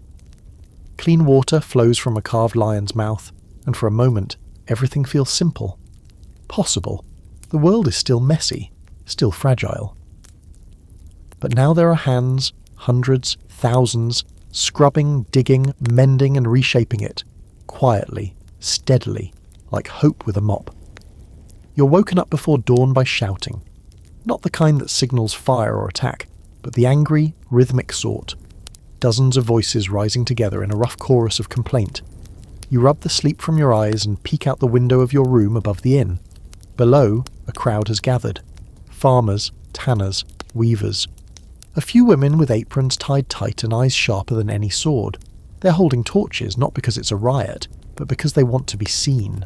They're tired. Tired of taxes, of hunger, of being told the world is healing when they still can't afford bread. The peasants are back. This time, not just grumbling in taverns or whispering during mass. Now they're organising, marching, writing letters, actual letters, to city councils and local lords. Some even hire scribes to make their demands sound official. We request fair wages, one letter reads. We demand land that's not cursed with stones and promises. It's happening all over the place again, and you've seen it before. Peasants revolt here, Jacquerie there, but something about this time feels different. It's less explosive, more coordinated. People have learned from the last uprisings. They've stopped expecting change to fall from the sky. They're building it themselves, brick by brick, complaint by complaint. You visit a village where the tenant farmers have started pooling their resources. 1 goat, 12 chickens, 3 acres of barley, all managed as a collective. It's not officially legal, but the landowner fled during the last fever wave and hasn't come back, so they're making do. One woman, a widow named Agnes, runs the bookkeeping like a general. We'll not be poor and polite, she tells you, slicing cheese with military precision. You nod and take notes. Here's something strange. The nobility, once untouchable and aloof, are starting to notice. Some are genuinely alarmed. Others, wiser ones, start making deals. A few lower rents, offer longer contracts, even agree to let peasants buy their freedom outright. You meet one young baron who says he'd rather lose a bit of land than his life. He raises sheep now, drinks less wine, looks almost reasonable, but not everyone adapts. There are still lords trying to drag the past into the present, clinging to titles like their shields. One forces his peasants to build him a new granary after a mild storm. They leave it half-finished and walk away. He threatens them with armed men. They respond by blocking the road and refusing to move. That's how it begins. Quiet disobedience. No riots, no fires, just refusal. People stop showing up to work, stop delivering grain, stop bowing. And when someone does get arrested, the others gather at the jail with baskets of bread and sermons of solidarity. Not with pitchforks, at least not yet, but with stubborn, organised presence. And that's almost scarier.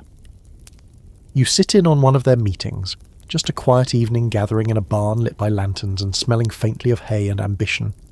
They pass around a jug of cider and talk about debts, wages, grazing rights. One man suggests writing to the bishop. A younger woman suggests writing to the king. Everyone laughs, but the laughter sounds more like possibility than mockery. Here's your scholarly debate. Was this post-plague unrest a genuine class awakening, or just scattered desperation? Some argue that these were early seeds of revolution, proto-democracy sprouting from cow dung and barley stew. Others say it was just survival in a system too broken to function. You sip the cider and think, maybe both. And here's a quirky little fact for flavour. In some places, peasants start using seals on their documents, handmade, often carved from bone or wood, with symbols like wheat sheaves, ploughs or hammers. They don't read Latin, but they sign with pride. They know what their mark means. Language matters now, so does documentation. You watch one village council draft a charter outlining rights and expectations for its workers. It's sloppy, half-legal and full of misspellings, but it exists. And in this new world, that means something. Cities begin noticing too. Urban labourers want the same rights as their rural cousins. Bakers strike for better flour. Builders want compensation for crushed fingers and broken backs. You see graffiti in the alley behind a guild hall. We built this city, now pay us to live in it. It's misspelled. It's also very clear. The merchant class doesn't know what to do. They're caught in the middle, richer than peasants, poorer than nobles. Some align with the workers, others lean into greed, raising prices and locking their doors at night. You watch one shopkeeper try to overcharge for apples and get quietly boycotted for a week. By Thursday, his cart is empty and his face is pale. You meet a man who teaches peasants how to read contracts. He doesn't charge much, just asks for meals and safe places to sleep. They used to keep us ignorant, he says. Now I teach them to write their own rules. He hands you a flyer. You can't read half of it. But the bold header says, know what you sign. And religion surprisingly starts to bend. A few brave priests begin preaching sermons about justice, about dignity. They quote scripture not about obedience but about fairness. One gets excommunicated, another is promoted. No one seems to know what direction the wind is blowing anymore. There are still threats, of course. Whispers of crackdowns, armed patrols riding through towns where things feel too loud, too coordinated. But the fear doesn't spread as far as it used to. People stand their ground now, not with weapons always, but with witnesses, with paper, with stubborn feet and louder voices. And you walk between both worlds, a friend to the field worker, a listener to the landowner, an accidental chronicler of change. You carry stories in your pack, sometimes letters, occasionally a pie, because this isn't a rebellion you can stop with a sword. This is a quiet uprising, one powered by hunger, memory, and the simple radical idea that enough is actually enough. You lie under the stars that night listening to distant footsteps and closer conversations. Someone's talking about petitioning the council. Someone else is teaching their daughter how to count coins, and you realise the world isn't waiting for permission to change. It's already changing, one demand at a time. You walk into a town square and spot something strange. A cluster of people sitting on low wooden benches, completely silent, all staring at a man with a scroll. Not a priest, not a noble, just a man. Hair a little wild, robes slightly wrinkled, and a voice that carries like he's trying to speak to the sky. He's reading Latin, badly, but with confidence. And what's wild is that people are listening. Then you realise where you are. You're standing outside a university, and it doesn't even smell that bad. You didn't mean to end up here. You were just passing through. But now you're watching students, actual students, argue about the nature of the soul, or whether Aristotle had it right about the elements, or if demons can read your mind. The debate is passionate, ridiculous, and deeply contagious. You stay for the whole thing and leave with a new thought stuck in your head. Maybe learning isn't just for monks anymore. That's the thing. Since the Black Death, universities have started cropping up like mushrooms after a rainstorm. Before the plague, there were a handful scattered across Europe, places like Bologna, Paris and Oxford. Elitist, exclusive, heavy on theology. But now, they're multiplying, spreading, adapting. Places like Prague, Vienna, Krakow, cities that you once associated with markets and strong beer, are suddenly becoming hubs of thought. And no, it's not some intellectual utopia. The dorms are mouldy, the lectures are long, and the debates often spiral into fistfights. But what matters is that more people are starting to care about knowledge. Not just for the glory of God, but for the glory of being slightly less confused than yesterday. You talk to a student who's learning medicine. He's dissected 3 pigs and 1 unfortunate criminal. "I know where the spleen is now," he says proudly, like he's unlocked the mysteries of the universe. You nod and offer him half your apple. He offers you a diagram in return. It's mostly scribbles, but it looks important. One quirky post-plague twist. Because so many clergy died and literacy suffered, there's a sudden hunger for people who can teach. Anyone. Enter the itinerant scholar. People who travel from town to town offering lessons in Latin, logic, mathematics, or even how to write your name without crying.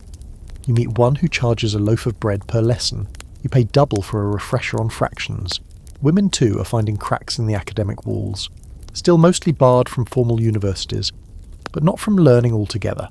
You meet a woman in Ghent who teaches astronomy to local merchants so they can chart sea routes more accurately. She has star maps pinned to her ceiling and a telescope that looks suspiciously like a wine jug with holes punched in it. You believe every word she says. Meanwhile, people are copying texts like their lives depend on it. Libraries, once guarded like treasure vaults, start opening their doors just a bit wider. You spend an afternoon in one, leafing through a book on natural history that includes both lions and tree serpents that cry like babies. Sure, it's not all accurate, but you can feel the curiosity in the ink. And don't even get started on the printing press. It's now flooding universities with more text than they know what to do with. You see a cart arrive full of pamphlets on legal theory, Aristotle, hygiene tips, and one particularly steamy love poem someone clearly slipped in for fun. The librarian looks overwhelmed but pleased. Here's your scholarly debate for the night. Did the rise of post-plague universities signal the beginning of secular knowledge in Europe, or was it still just theology with better furniture? Some argue that the intellectual shift was already underway, nudged by contact with the Islamic world and ancient texts. Others say the plague shook the foundations of certainty so hard, people had to start rebuilding with fresh questions. You? You think it's both. Fear broke the world. Now knowledge is trying to tape it back together. You sit in on a logic class where 2 students argue whether a cat can be both alive and dead in a box. "What's a box?" someone asks. "What's a cat?" says another. The professor throws up his hands and tells them to write a paper. You don't know what a paper is either, but it sounds exhausting. Still, there's something addictive about all this thinking. People aren't just repeating what they were told anymore. They're testing it, poking at it, trying to make sense of a world that clearly doesn't follow the old rules. One night, you share a fire with 3 students, one studying law, one medicine, and one something they describe only as truth-seeking. They argue late into the night about whether justice is a natural law or a human invention. You mostly listen, chewing dried figs and wondering how many other conversations like this are echoing across Europe right now. And the truth is, they're everywhere. In churches, in libraries, in taverns, in barns lit by candles where someone's reading a borrowed book to a circle of listeners who don't care about parchment or prestige. They just want to understand something new. The universities are still far from perfect. They're not open to everyone. They're still tangled in class, gender, and the stubborn grip of tradition. But they're cracking open. And you? You leave that town carrying a scroll you can't quite read, but you're determined to learn how. Because something inside you has shifted. Not just hunger for food, not just fear of death, but the need to know, and maybe, someday, to teach. You're following a cart along a dirt road.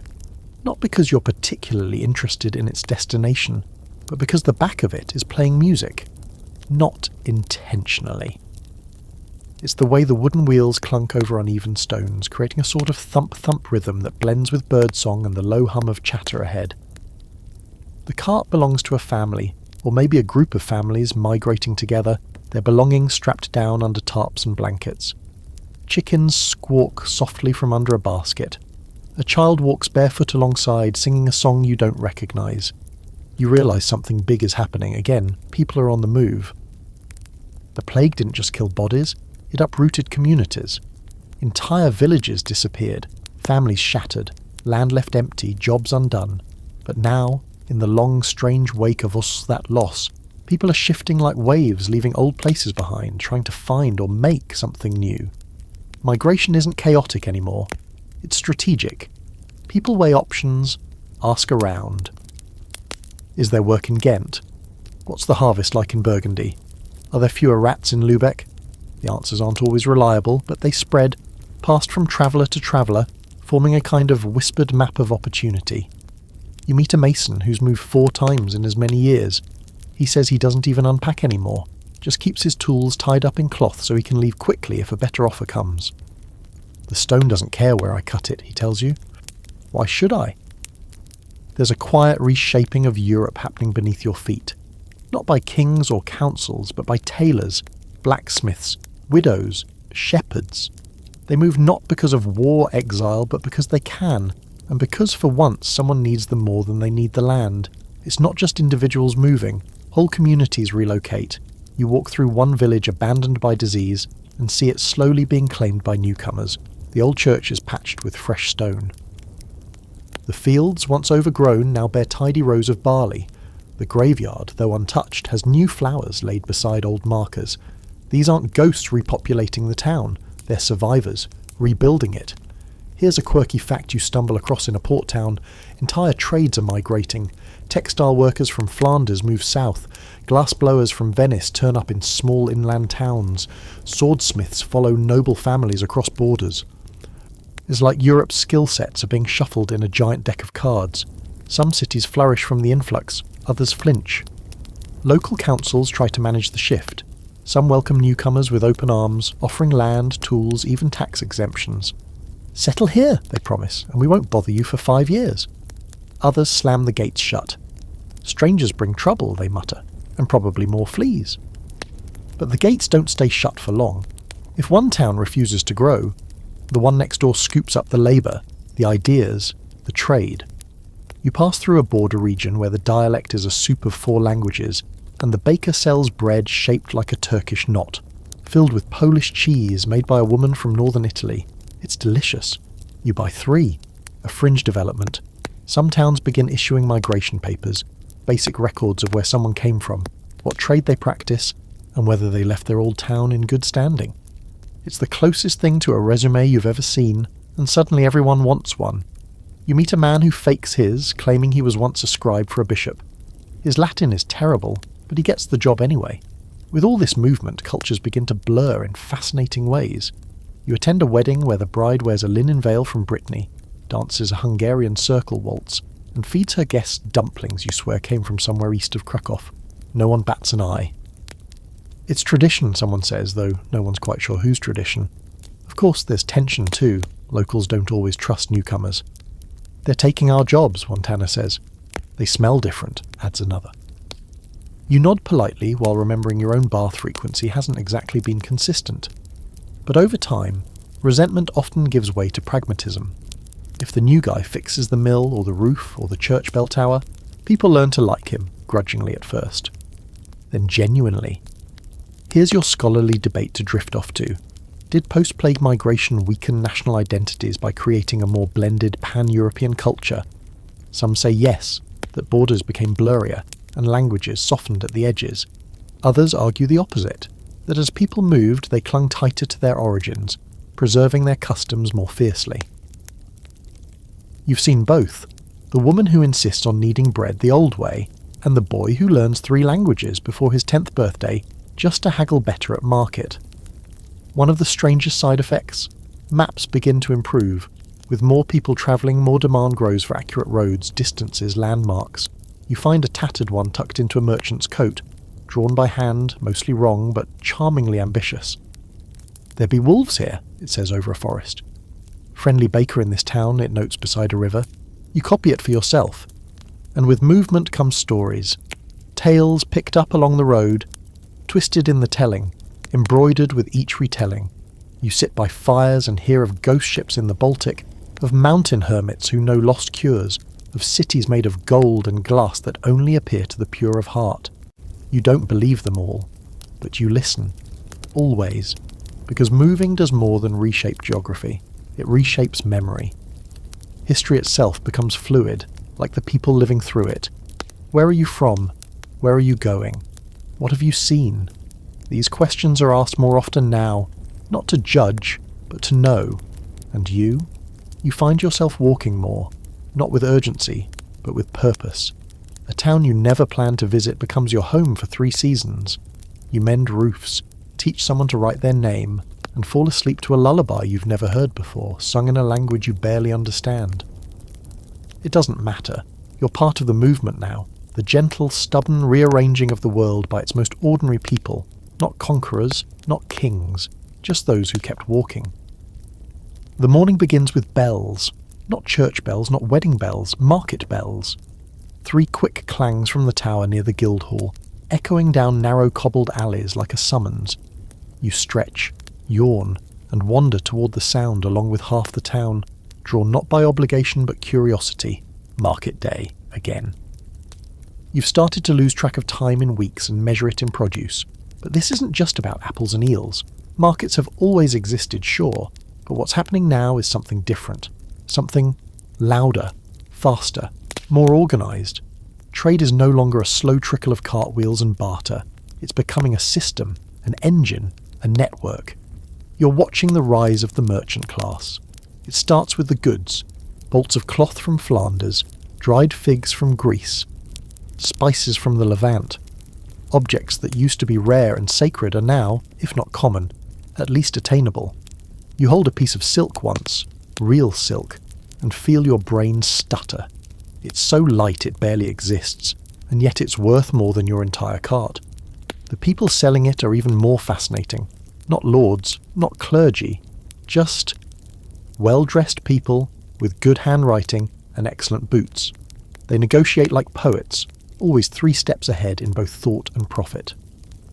You meet one merchant who never raises his voice, never changes expression, and somehow walks away with a deal that leaves everyone else slightly confused and mildly impressed.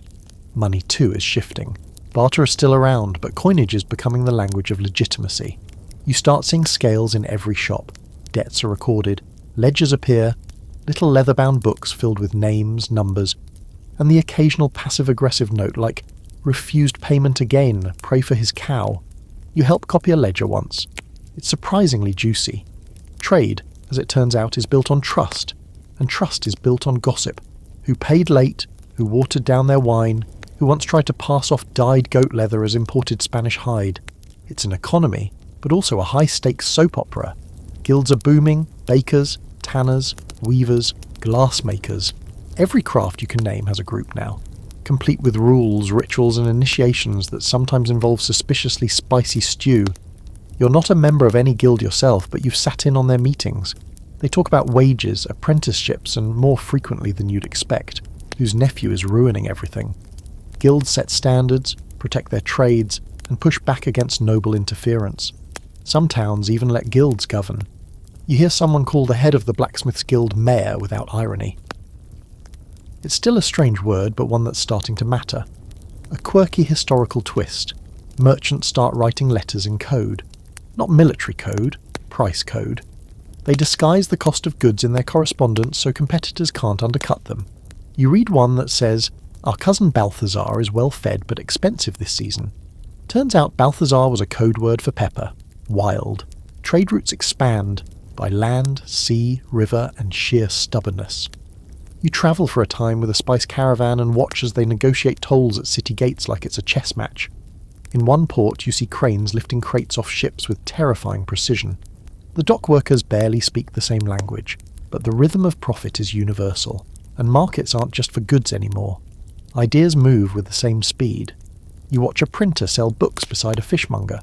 You see a pamphlet arguing that merchants do more for society than kings. "We feed you," it reads, "and we charge less." It's bold. You buy a copy. Here's your scholarly debate. Is the rise of the merchant class the true start of capitalism, or just a more sophisticated form of medieval barter? Some say capitalism is born here, in the shift from feudal dues to contract work, the emergence of credit, the abstraction of value into paper. Others argue that true capitalism doesn't appear until industry. You lean toward the former, mostly because you've seen a merchant haggle over debt interest rates like he invented finance. And of course, wherever there's money, there are banks. You visit a city where the Medici family runs a building that looks like a cathedral, but smells like old paper and ambition. No gold lying around, just tall desks, whispering scribes, and a sense of being watched. A banker there explains interest to you using 3 pebbles and a metaphor about goats. You don't entirely understand it, but it feels important. Money lending is still a risky business, both socially and spiritually. The church frowns on charging interest, calling it usury. But the rules get flexible when everyone needs a loan. You see clerics with merchant debts and merchants sponsoring church repairs. It's a relationship built on carefully ignored hypocrisy. Not everyone loves this new system. Nobles are nervous. Peasants are suspicious. They don't make anything, one farmer grumbles. They just move things. But even he can't deny that when his plough breaks, it's a merchant who finds him a replacement. Fast. Here's a fringe but real post-plague effect. With so many gaps left in society, some merchants rise very high. You meet one who started as a fishmonger's apprentice and now funds entire civic projects. He owns a house with glass windows, employs scribes, and claims he once lent a prince enough money to buy his horse back. You're not sure if it's true, doesn't matter. People believe him. Markets become hubs of social life, not just places to buy cabbage, but to hear news, argue about politics, flirt poorly, or pick up a song from a wandering lute player. One day, you witness a puppet show mocking local tax collectors. Half the crowd is laughing, the other half is tax collectors. They're not amused. And the cities, they're growing, swelling, pulled upward by merchant wealth, not noble command.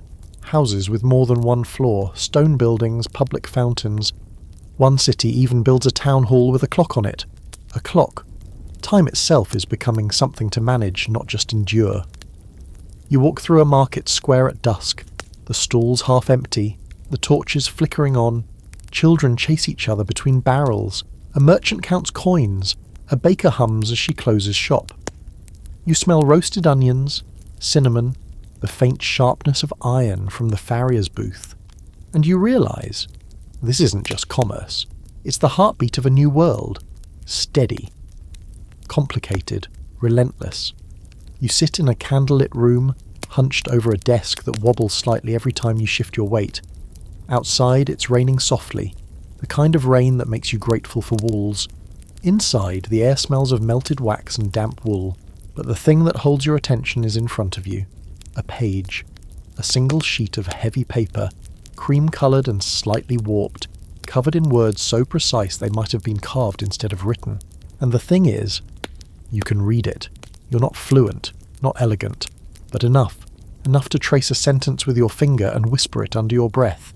Enough to make sense of signs, of thoughts that once lived only in other people's mouths, and that somehow feels like a kind of magic. You're living through the literacy boom, and while it might not make for a very flashy revolution, it's quietly rewriting the world. Once upon a time, like 50 years ago, reading was a luxury, reserved for monks, nobles, and that one merchant's kid who had a suspicious amount of free time. Now, it's spreading, like yeast in warm dough. Slow, invisible, but powerful. The reasons are many. Printing presses, sure, but also necessity. The post-plague world demands communication. Contracts, bills of sale, inventories, prayers, petitions, love letters, apologies. Every written word is a kind of bridge. Between people, between places, between power and the powerless. You meet a weaver's daughter who learned to read by watching her brother practice Latin verbs. Now she reads psalms aloud to neighbours who bring her bread as thanks. You meet a baker who keeps a recipe book filled with careful notes, stars for good batches, and angry faces next to the disasters. You copy one of his sourdough methods and promptly fail to replicate it. And it's not just the elite texts anymore. Sure, the scholars still debate Cicero and quote Thomas Aquinas like they're ordering lunch. But more and more, you see vernacular writing. Local languages. German, English, French, Dutch. Words that sound like the streets they're spoken on. Words that feel like they belong to everyone. A quirky development you come across. People start writing marginalia. Tiny scribbled thoughts in the corners of books. Some are notes, some are jokes, some are insults aimed at the author. You find one that simply says, "This chapter is nonsense, but the drawing of the goat is nice." The drawing is nice, and the art of reading becomes social. People gather to listen to text read aloud. especially when only one person in the room can actually read. You watch a crowd hang on every word of a romantic story about two doomed lovers from Spain. Half the listeners are weeping by the end. One just says, "should have married the shepherd." The church, ever the anxious parent, sees both opportunity and danger. On one hand, literacy means more people reading the Bible. On the other hand, it means more people interpreting the Bible, differently, loudly, sometimes in direct contradiction of doctrine, which brings us to your scholarly debate. Is rising literacy liberating society or destabilizing it? Some say it's the key to empowerment, that once a person can read, they're harder to fool, harder to control. Others argue it invites chaos, that too many voices spoil the harmony of tradition.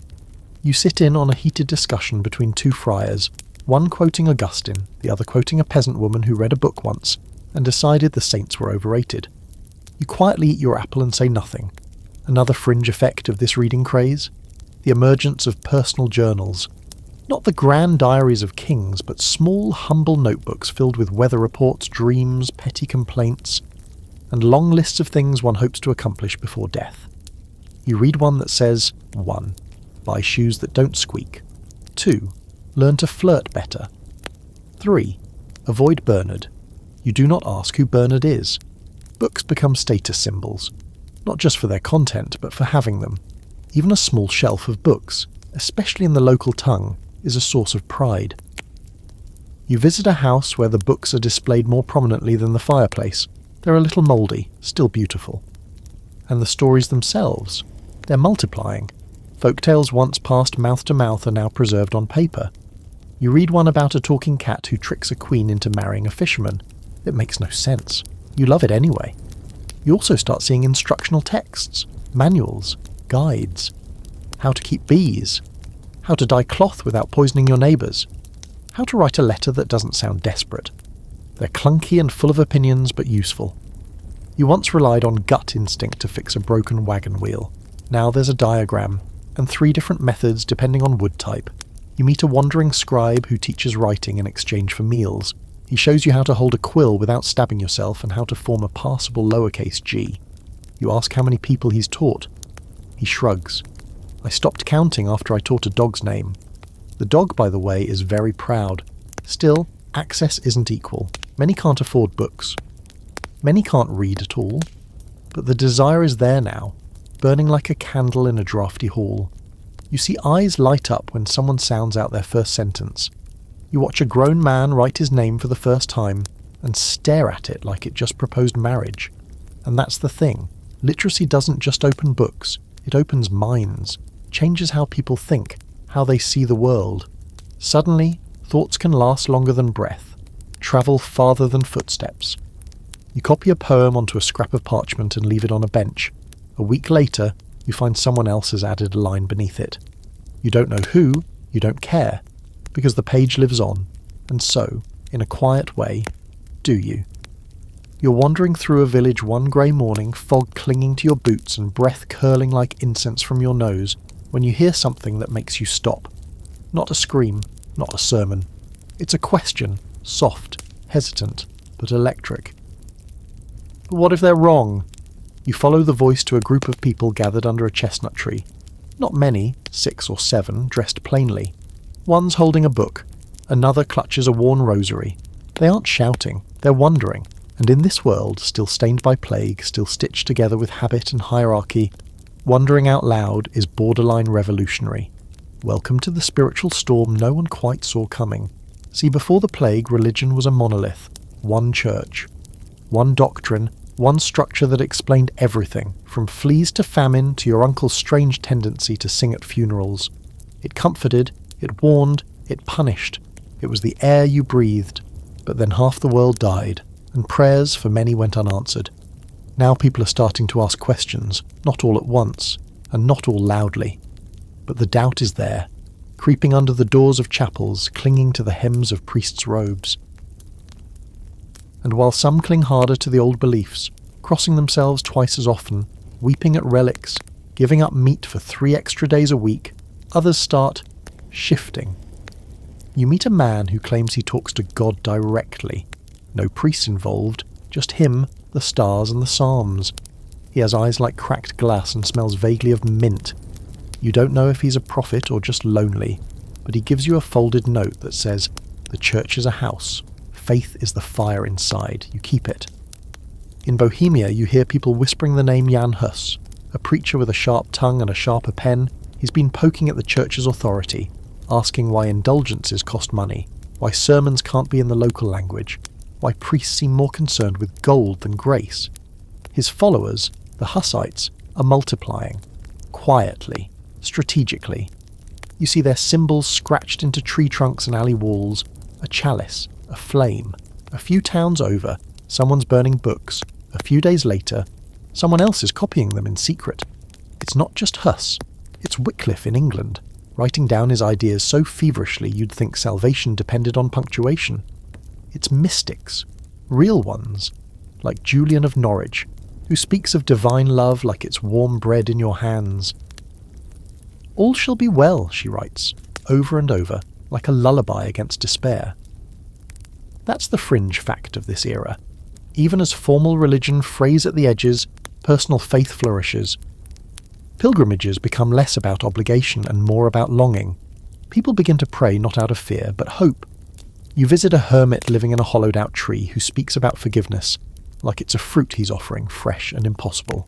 You attend a service in a chapel where half the windows are broken, the altar is water-stained, and the priest can't read Latin.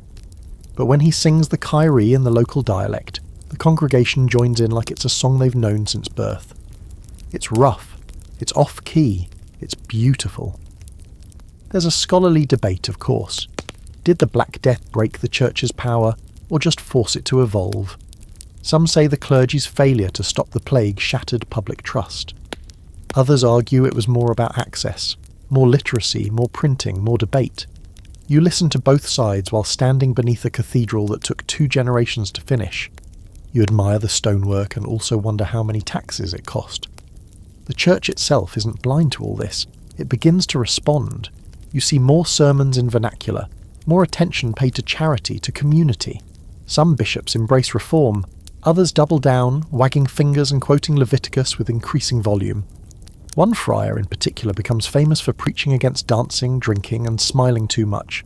He is unsurprisingly not invited to many parties. But here's where things really get wild. People start forming their own movements. Small, scattered, sometimes strange, like the brethren of the common life, who live simply, teach children, and think the Gospels should actually be practiced, not just chanted. You meet one of them in a quiet corner of Utrecht. He gives you bread, refuses your coin, and tells you Christ never charged admission. You smile and take a second slice.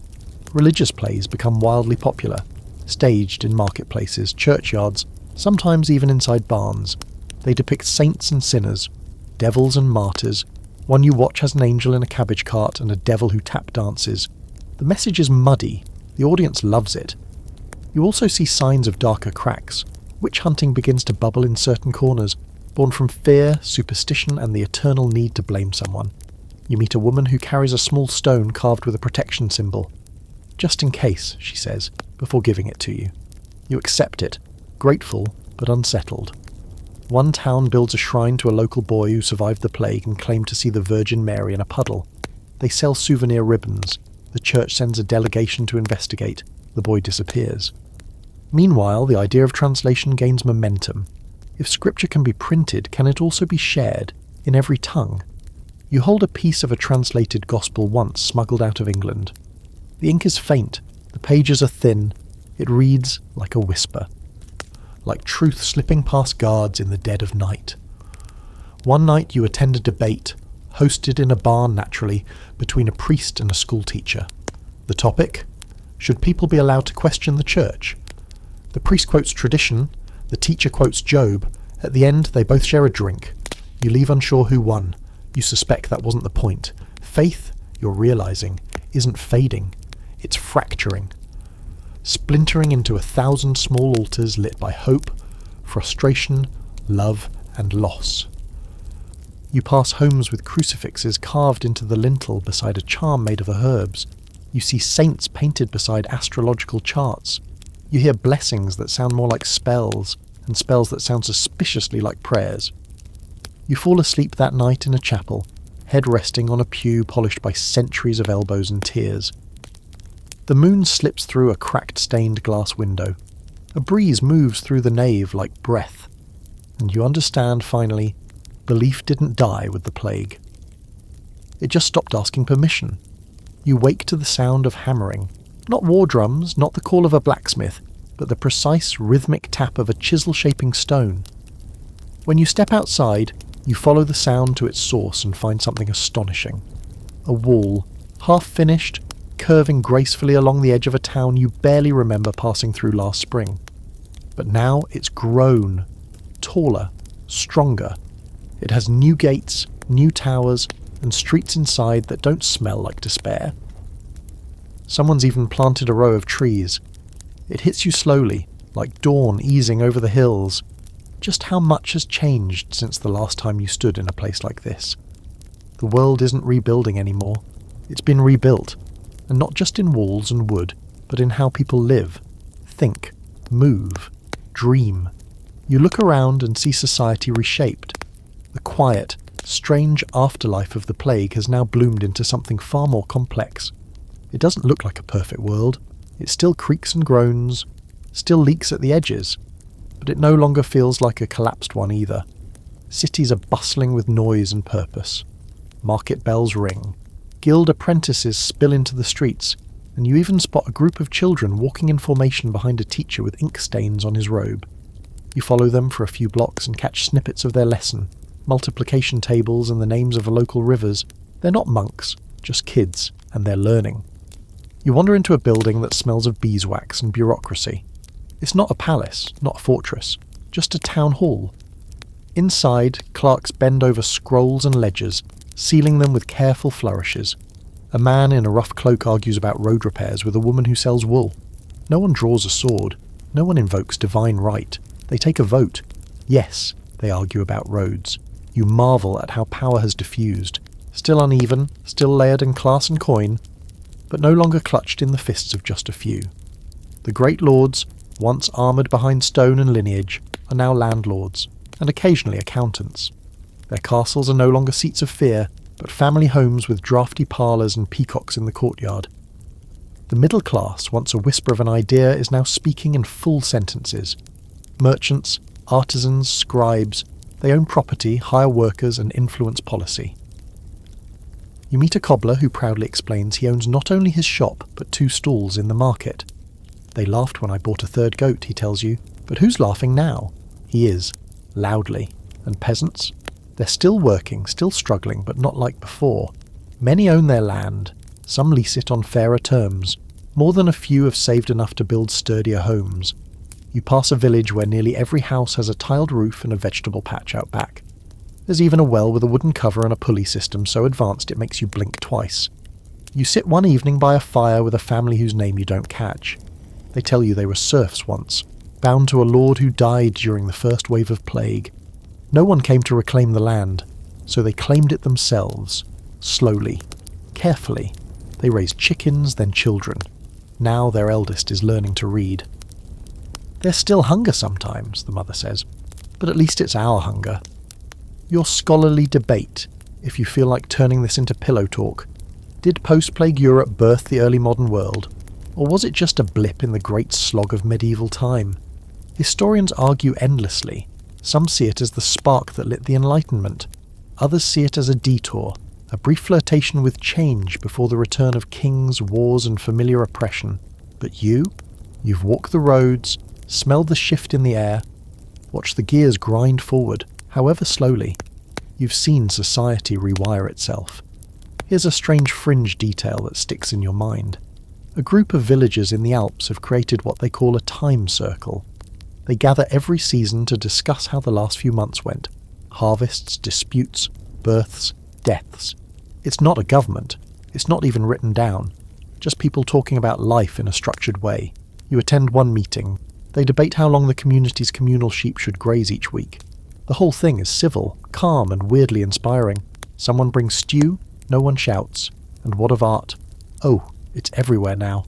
Murals on the sides of houses, tapestries that tell stories of resilience instead of conquest. You see a painting of a woman planting garlic in winter. It moves you more than any battle scene ever has. Minstrels sing about the plague sometimes, always with a wink, never with cruelty. There's even a new play making the rounds called The Day the Rats Left Town. It's absurd, full of fart jokes, and ends with a giant dancing skeleton marrying a chicken. Audiences love it. Even architecture reflects this shift. Cities invest in public squares, fountains, libraries. You sit in one library, a small one, just 2 shelves, and watch a boy run his finger across every book like he's touching a miracle. His mother lets him pick one. It's about fish. He reads it out loud on the walk home, mispronouncing every 3rd word.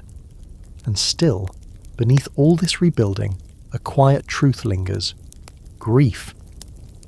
People don't talk about the plague directly anymore, not often, but you see it in how they keep their larders full, how they double bury their dead, how they treasure the few elderly who remain. In one village there's a bench carved with dozens of names and the words "we remember." No one sits on it. It's not for sitting. But even grief has softened, no longer raw and raging. Now it's woven into daily life like a scar that pulls but doesn't bleed, a reminder of what was lost and what's been remade in its shadow. You sit on a hill outside town and look down at a festival. Not a grand one. Just food, dancing, a goat wearing ribbons for some reason. Children chase each other with sticks. Someone drops a pie and everyone cheers anyway. You laugh until your chest hurts, and it occurs to you, this is what came after the Black Death. Not just rebirth, not just survival, but the quiet, stubborn, brilliant act of living. A world that didn't snap back into place, but stitched itself a new pattern. Imperfect, resilient, still in progress. And now, you lie back on the grass, the sound of celebration fading into the stars, and you close your eyes. The worst has passed, and the world, broken but breathing, keeps turning. You're tucked under a blanket now, head resting soft against your pillow, eyes just a little heavier than before. Somewhere far off, you can almost hear the distant creak of a wagon wheel, the soft echo of a market bell, the faint rustle of parchment being turned in candlelight. You've wandered across decades tonight, sat at plague-pitted crossroads, listened to sermons in crumbling chapels, followed whispers of reform and rhythms of rebirth. You've watched a fractured world stitch itself slowly, patiently back together, not as it was, but as something new. Not perfect, never perfect, but alive. And now, as the last echoes of cobblestone footsteps fade, as towns drift behind you, and centuries quiet themselves into memory, you feel that ancient, steady hum at your core, the one that says people always find a way. Through fire, through silence, through sickness and sorrow and all the little strange revolutions of daily life. They survive, they change, and they keep walking forward. So you, dear listener, wherever you are, city or village, midnight or morning, let that comfort settle in your bones. Let your breath slow. Let the flickering shadows in your room grow still. Because history never really ends. It just rolls on in quiet loops, whispering truths in our sleep, reminding us that even the darkest times are followed eventually by light. You're safe now. You're home. And the world, for all its noise and nonsense, keeps spinning gently on,